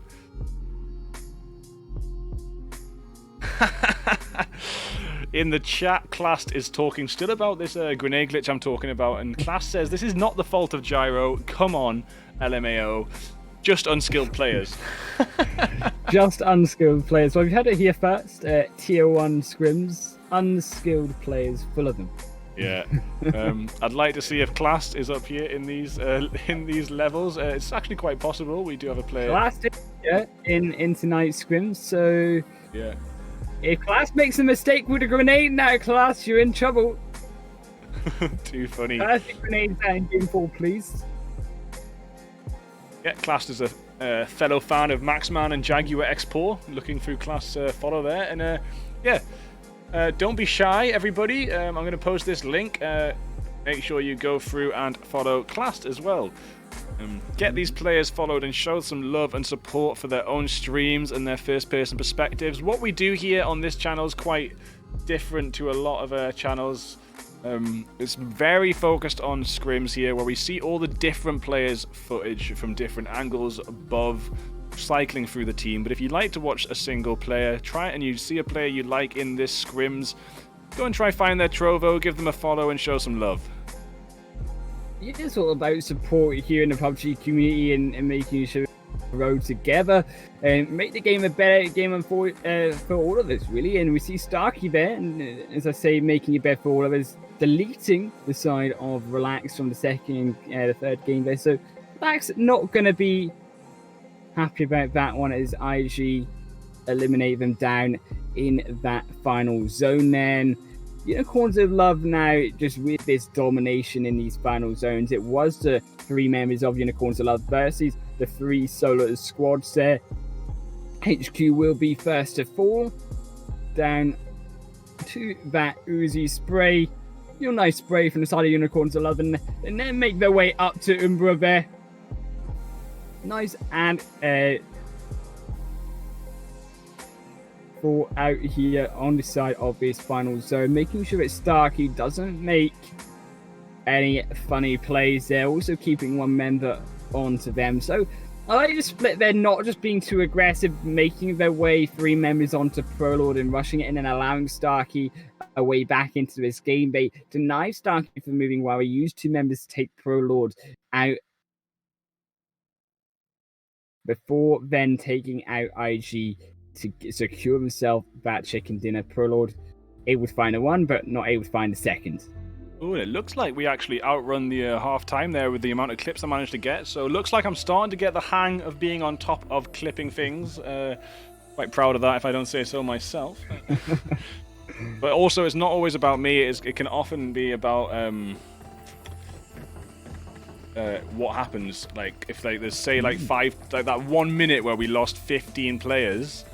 If that happens, I ain't getting all the clips. I assume. We've only got so many cameras. Yeah. The beautiful thing about higher budget productions, which I would love to get involved in the future, and should you be a high budget producer of PUBGM Scrims listening, it is our dream to get into the situation where we can have multicasting with the live feed of different angles coming through. Would be a really nice thing, because right now I'm controlling an iPad, a computer, a streaming software. I'm controlling the players with my godlike control, and I'm also commentating alongside Highland Wolf here, and without you I might be a lot more lost. A lot to do. I'll keep you safe here during the times where you do have to be looking at any one of those 5 different screens on board. But as we move our way into this final game, another real nice plane path straight across the middle. The planes being nice to us in this final game. 2 straight across the middle planes in this 3rd and 4th game, but not so nice will be maybe the zone. We'll have to see here. And we had seen already a little bit of a mean zone on Erangel in game number 1. And last Friday we cast the Accelerate Scrims, and we saw it was the same 5th and it was the same 5th zone. Up until the 5th zone it was so similar. It literally was. It was exact. It was like watching the same game twice. It was, and obviously with teams having similar drop patterns and rotational techniques, it was very deja vu, and it was actually fascinating to see the small discrepancies in what happened, the slight differences. It was a bit of like a game of spot the difference, and hopefully.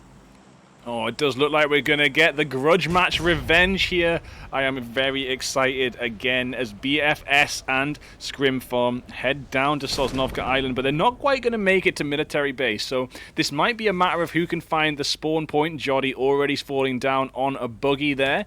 And driving down to military base, but it looks like Bieber might be heading for the same buggy almost. Nope. This could be really interesting. Is someone going to get run over?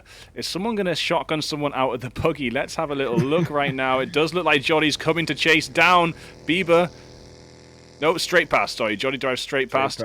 But Lino we're going to have anything to do with it just now. Making their way down into the military base is going to be the plan of action here. Jody making a beeline toward that C block compound there. But so are also the side of BFS. It's all about which of these teams can get the guns on first and allow themselves away into this map and to dominate the other teams moving in. It's all about these vehicles moving in. IU runs over BFS. That is revenge, if I do say so myself. Going for a first kill here. Going to try punch them down, eliminate them from the game, and take BFS down to 3 members. Talk about revenge. What an amazing thing to catch there. Right up here, though, as BFS, Purple, and Hate Hope make it to military base. And just remember, stopping off to punch out that player can actually cost quite a lot, but it does confirm the kill, and you can see the AR shooting down on IU already, who isn't wearing any armor or helmet, so it does good to escape that. Some shots are landing. IU on half health, narrowly escaping in the rose-patterned car. crashing into a fence there. Now we see some sparks fly, but IU will come in safe, and they're going to be in this C block looting up, trying to keep Hate, Hope, and Purple back. Meanwhile, I think BFS Bieber is still looting up a little further away. And it's going to be so interesting to see how side of BFS now on the back foot with only 2 players alive, or 3 players alive, should I say, here, versus the side of Scrim Farm up with that advantage, 1 kill, 4 players alive. Scrim Farm finding another on to Hope here with a knock up. Looks like a completely different game here. Purple now closing as well. Trying to find the revive on to Hope, but so split away from Hope, it's going to be difficult for him to find a way back. Yeah, in this 4v2 situation, they're keeping the pressure on. Jody now moving up for an advantage point on Big Warehouse. This is actually, after talking about SF's over-aggression, this is actually a situation where you can't be overly aggressive, really. As long as you do it with the right formation, there's no such thing as over-aggression versus in a 4v1, unless you make the absolute noob mistake in TPP of going in 1-by-1 on that cover point. We see just a great formation here with the 1-2-1 split. The 2 members going to walk in to cover fire each other forward, scout out the rest of these buildings ahead of the 1-in-1 compositions there, who are going to use them to try scout out from potential flanks from enemy teams, enemy members here as they try to find these couple final kills. Purple making a run for these hills there as they know there's nothing that they can do. Sabiba there also unfortunately not with them. So if you have just joined for these latter matches, I do see in the list there's a few people that weren't here at the start. Oh my days, Jolly just driving straight past. But at least the location is known, and it does look like Jolly's not even going to take any bullets. They know where Purple is. They found them. But yeah, like I was saying, if you did just join in the first match, we saw an amazing and fascinating drop pattern here from BFS and SF. BFS dropped, and as they were dropping, they pinned... There we are. Scrim Farm. Purple goes down. They pinned Scrim Farm out of landing in a heavy loot zone of military base, and then instantly picked up a DP, kept them pushed back. They got pushed into the tiny warehouses in the western side of military base, and they just got pushed and pushed back, pushed to the next compound, and taken out with only 1 kill on the board. And now in this 4th match, back to Erangel, we see them take the same drop and have this grudge match. And how do you think it's gone for them? I think honestly, you can see how it's gone for them. Unfortunately, being run over, not getting to the kill, to the cards first here, allowed the side of Scrim Farm to rack up these kills slowly, just picking the side of BFS 1-by-1 off, as well as having Sabiba there not with the team. They were already so split, but Sabiba being so far away actually does buy them a little bit more time, and Sabiba could still bring him into the later stage of the game. We saw Umbra do it in game number 3. Sabiba now has to try to survive the 3 different directions of G1 there, but it does look like G1 have already found Sabiba, and it's going to be difficult for BFS to stay alive in this final game. Yeah, so completely opposite Wrangle game for them right now, and there we have it. A bit of a graphics glitch as I load in, but it was BFS finished in last place, the exact reverse of what happened in the first game. Exactly, in revenge for the side of Scrim Farm, I feel like Scrim Farm is one of these teams that over the period of the games have become better and better. It's just the rotations at the micro play of these team fights as well. I just feel like this team needs a couple games to warm up, and if we do see them in future matchups in longer extended multiple day scrims, like the likes of the Brute as well as also Penn, scrims there, we could see this team really become a dominant force. Yeah, totally agree with you there, mate. And I just think they need to learn the different dynamic of Tier 1 scrims. They need to be a bit more patient. And you know that aggression, when it explodes, that aggression is very important in high-level scrims. It's very important in PUBG all around, but These sorts of players, when they're running around a classic match, they can literally drive compound to compound doing that aggression. But in a tier 1 scrim, it's a different story. And that aggression needs to be kept as potential energy and released when the time is right to strike. Until that time, you need to be patient, especially in TPP. The aggressor is actually at the disadvantage, pushing towards the cover where you can actually be seen pushing. Anyone who's making that aggressive move is actually at disadvantage. You need to bear that in mind. Be patient, get a knock or two first, and then you have the advantage to push. Yeah, the zone here looking a little bit mean is unfortunate. Is a lot of the zone in the water for this phase 1. So even though it is just a phase 1 zone, the play area and where these players can rotate around in this first zone is going to be limited, as we see actually Clash down Hercony on this area around the side of the mansion. Going to be struggling, keeping an eye also on the side of XM here. Also on outside of zone as they try pin down the side of Relax. Going to try have none of that. However, as they have just been pinned in the previous game by IG, they need to make sure they're not pinned now by XM in this final game. Freak going to stay behind here to make sure that no rotation comes out from Relax, but rotation is going to come out from T-Quest, as we might have a little bit of a junction here. We might see a little bit of the death ray scrims here.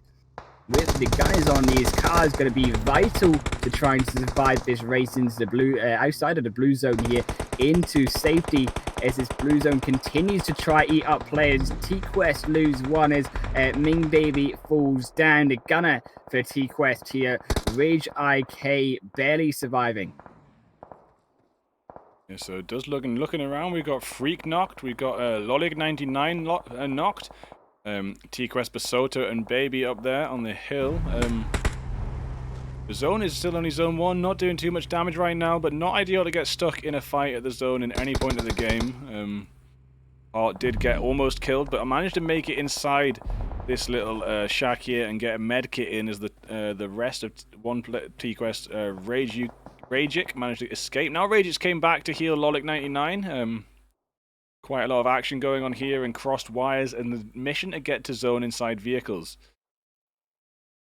Here we go, and T-Quest with the rotation. We saw them do his rotation pull out of the West Bridge. Another team now coming in with Scrim Farm, a third party driving into this situation here. And now is where things are going to be real hype in this first zone. We're going to see these teams really put the pressure on and be stuck for potentially the next couple minutes in this fight. Heart now going down as well.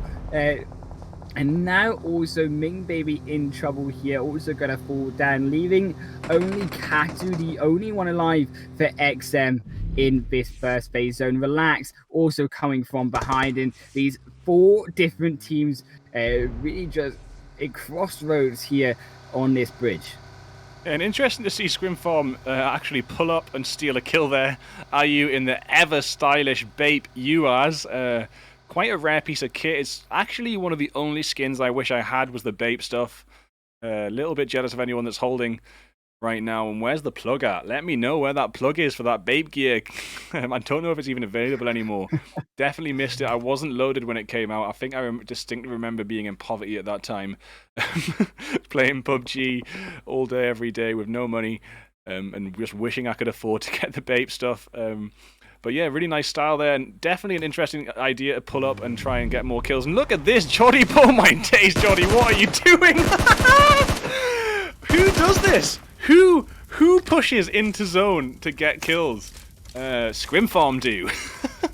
Scrimfarm farming in these scrims right now, the kills. I mean, I said they needed kills in these final couple of games. I didn't think they'd be running into zone for them, however. Up to 6 now, 16 teams alive, and we're 12.5 minutes into this final game on the Tier 1 Pro Scrims here. Zenith Scrims are kind of going to be blown up by Jolly there as well as they make their way closer into the zone.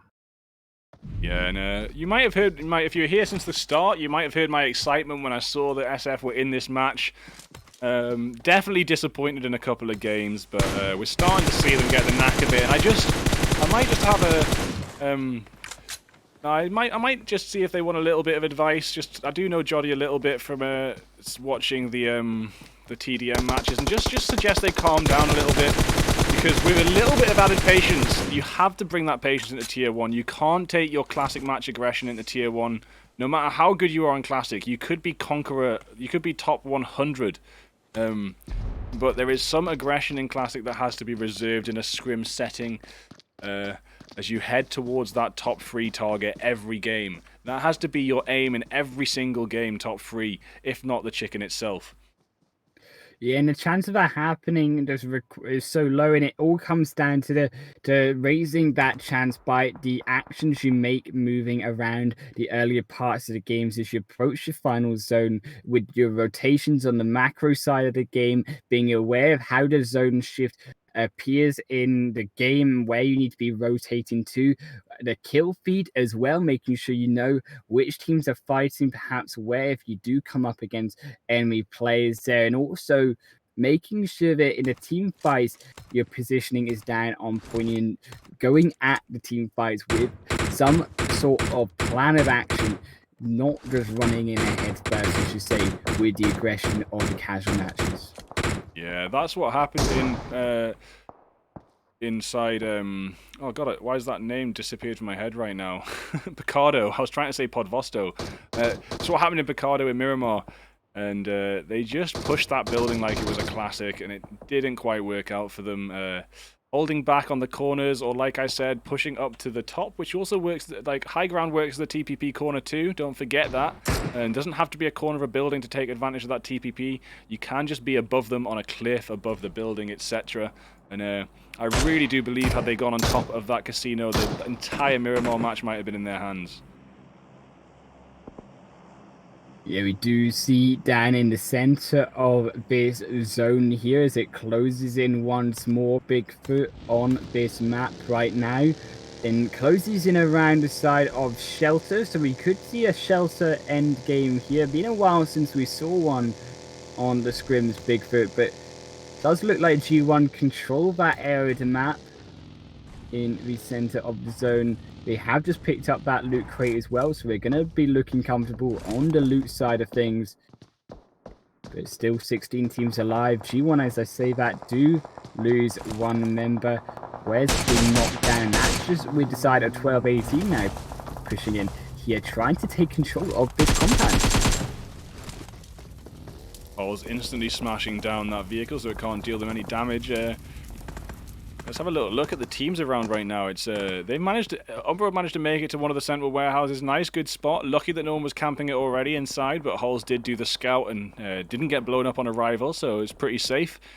Looking around this area though, let's have a little look at this map, this central map. It's very important that teams get into zone fast, and you can see a lot of them right in there. But jumping up to the north, we see I have left the small camera on DE for quite a while because they have been in pretty consistent action, so maybe it's time to bring the big one over to them as they start to get more kills. And look at that, 8 kills, so definitely a good choice of a team to leave that small camera on for a little while, watching them farm through these teams. Up to 8 right now.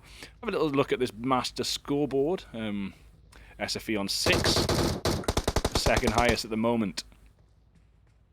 It's all going to be about these kills to push yourself up in the final game.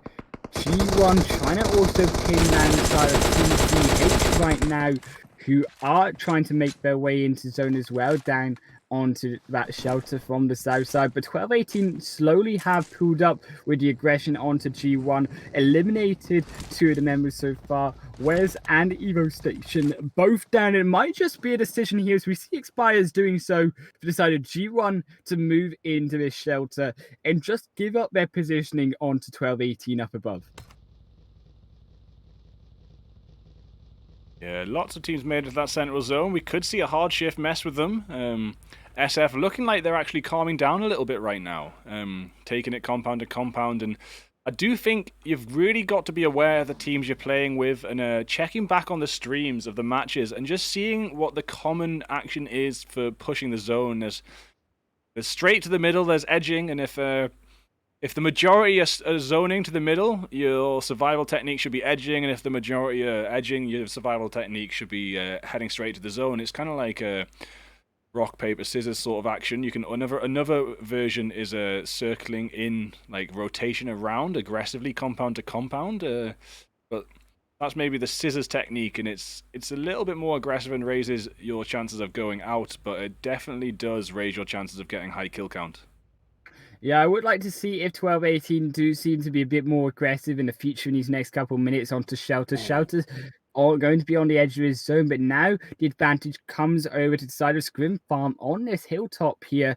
They're now going to be the ones in trouble as these teams rotate down. In 12-18, they've been known for the aggressive rotations on a wrangle in game number 1. They may choose to rotate aggressively, but do not want also the side of G1 from behind them to sneak up and take them down with the element of surprise. HQ going to rotate, however, real close to the side of Scrim Farm on this southern side of the map here. And Navy, all too aware of this, is the side of Scrim Farm. They're going to need to try regroup as these teams close in on around them in the zone.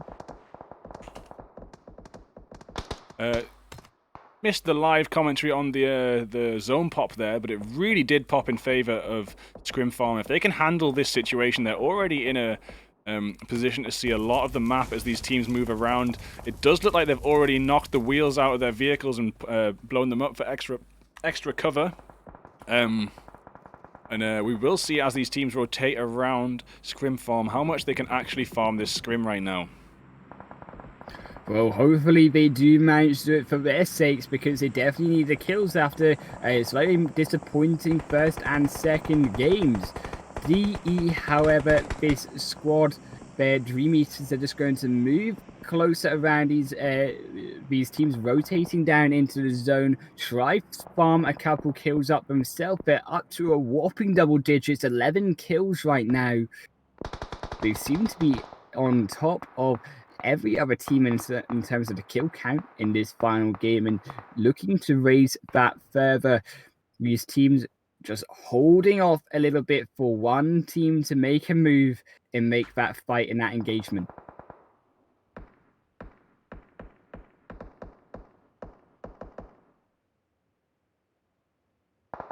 Go running through the chat a little bit here. We've got Matitsu responding to what we're talking about, patience in high-level scrims. And Matitsu's saying, don't shoot as soon as you see someone. I say, haha, exactly. Willow says, always shoot. Matitsu says, literally hear myself shouting, don't shoot, don't shoot. I said, good luck in PMCO, Willow, with your shoot every time you see someone tactic. It could be a bait. You could draw them in. I mean, we've seen baits be pulled off before in previous games. You can shoot to draw the attention of teams while perhaps your other members sneak up around behind them. We've seen that done before in scrims in a Murmap, fancy enough. But DE closing in now around the side of it will be Red Reserve. Red Reserve looking like they could be in some trouble here between Relax and Dream Eaters. Down in this one small building for protection, the smoke's being used. Also, Unicorns of Love lose one on the kill feed to 12-18 on the eastern side of this map.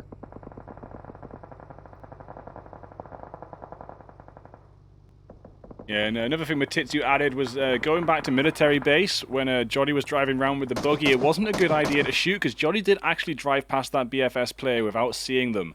And they maybe could have just proned and snaked their way out of it. But shooting did actually cost that player their life as Jolly skidded round 180 and came and hunted them down. So yeah, definitely an example of patience and not shooting. And actually, the opposite for SF there is another team's lack of patience enabled them to get the kills. Yeah, definitely agree here. And we're going to have to keep an eye on his rotation. Tricker there separating away from Goga. The only two members on the side of the Relaxed team moving down to the south end of this zone. Classed being knocked down by 12-18. Nuggets there from range in that center of zone and opening up the center of zone for 12-18 to move into here as well onto this road. It moves straight across and cuts across the middle of this player for these teams. 12-18 just performing and doing so much work right now on the eastern side of this game, up to 3 kills now, and they seem to be doing more work than just that kill feed says. Yeah, and Striker there, really good example of patience. Managed to scout out the entire SF team and just went prone and decided to focus on another direction right there. As Goga comes crashing in with barely any health from zone, jumping out the vehicle, they almost... If that vehicle was going a few kilometers an hour faster, Goga would have gotten knocked. So maybe that was some really high IQ knowledge of what speed means what damage, which is actually something you can learn and test. You can actually learn how much damage you're going to get from jumping out 20k an hour, 30k an hour, 40k. You can learn this and increase your game IQ right now. A Striker is taken out there, but will also look like whoever it was, I'm so hard to keep up with some of this, whoever it was also goes down. SF now pushing down, but they've got 2 knocks already. HQ here. Down 4 teams in the last minute so far. Unicorns a lot. XM down, Scrim Farm down as well, down to 5. We've also seen Stricker go down for Relax, but now comes even more kills underway as 12-18. Chalika under fire now, moving back down into the shelter. The shelter, where they're going to try survive here on the edge. Could see perhaps an underground finish between these final couple of teams here if they do decide to go into the shelter on this alternative exit. Yeah, 3 meters, however, up high, still on almost 20 kills here, Bigfoot. An amazing work from the side of 3 meters in this final game. Yeah, really, really high kill count for them. They're smashing through the lobby right now. Pushing up towards Talika, actually. Could be a bad situation for Talika. Short range nade out. Does actually just miss doing full damage, but Talika can keep the pressure on. And now maybe has an advantage when it comes to spraying down Ada and Meku. And look, it is actually Cloud9 Ada, who's been playing in PMWL recently. That is some pretty interesting stuff here to see them right here, right now. And no wonder Dream Eaters are doing so much. 6 kills for Ada. Let's have a little look at the rest of them. 6 kills for Matic and 7 for Meku. All these players, very high level of play from this team. Relax, still alive. Goga with very low health. A Buggy there to try get into the zone, but will be spotted as soon as they make a movement out. They are being shot at from the side of Dream Eaters. Goga likely going to fall down. They could just blow the people up there. They will go down to Ada from the flank there. And now comes the final head-to-head here. 12-18, Chalika and Sokonovor there. The only ones alive. Chalika now falling down, and Sokonovor, the only going to be one alive here. As Dream Eaters close in around them, and it will be the end of the game. Dream Eaters on a fantastic killing spree here. They go up to a phenomenal 22 kills in that final game, and it's going to shove them right up this leaderboard as well. Bigfoot they are looking at a really high position on this final this scoreboard here. Yeah, that's ridiculous. I'm going to have to rush through these maps and log straight off to get into the Death Race lobby, so I'm just going to quickly read this out for you, then I am going to log straight off. I apologize for the rush, but this is how we go, going straight into the Sons of Odin Death Race, and we will be doing 2 Livic matches tonight. So, 22 kills for DE in first place. 12-18 there in second with 10, Relax with 6 in third, G1 with 4 in fourth, HQ with 4 in fifth, Scrim Farm there with 7 in sixth, and KYS with 2 in seventh. And yeah, really sorry, you're going to have to log straight off and log back on. Actually, no, we can't do that. I'm going to have to cut it in half. Yeah, can't stop the stream.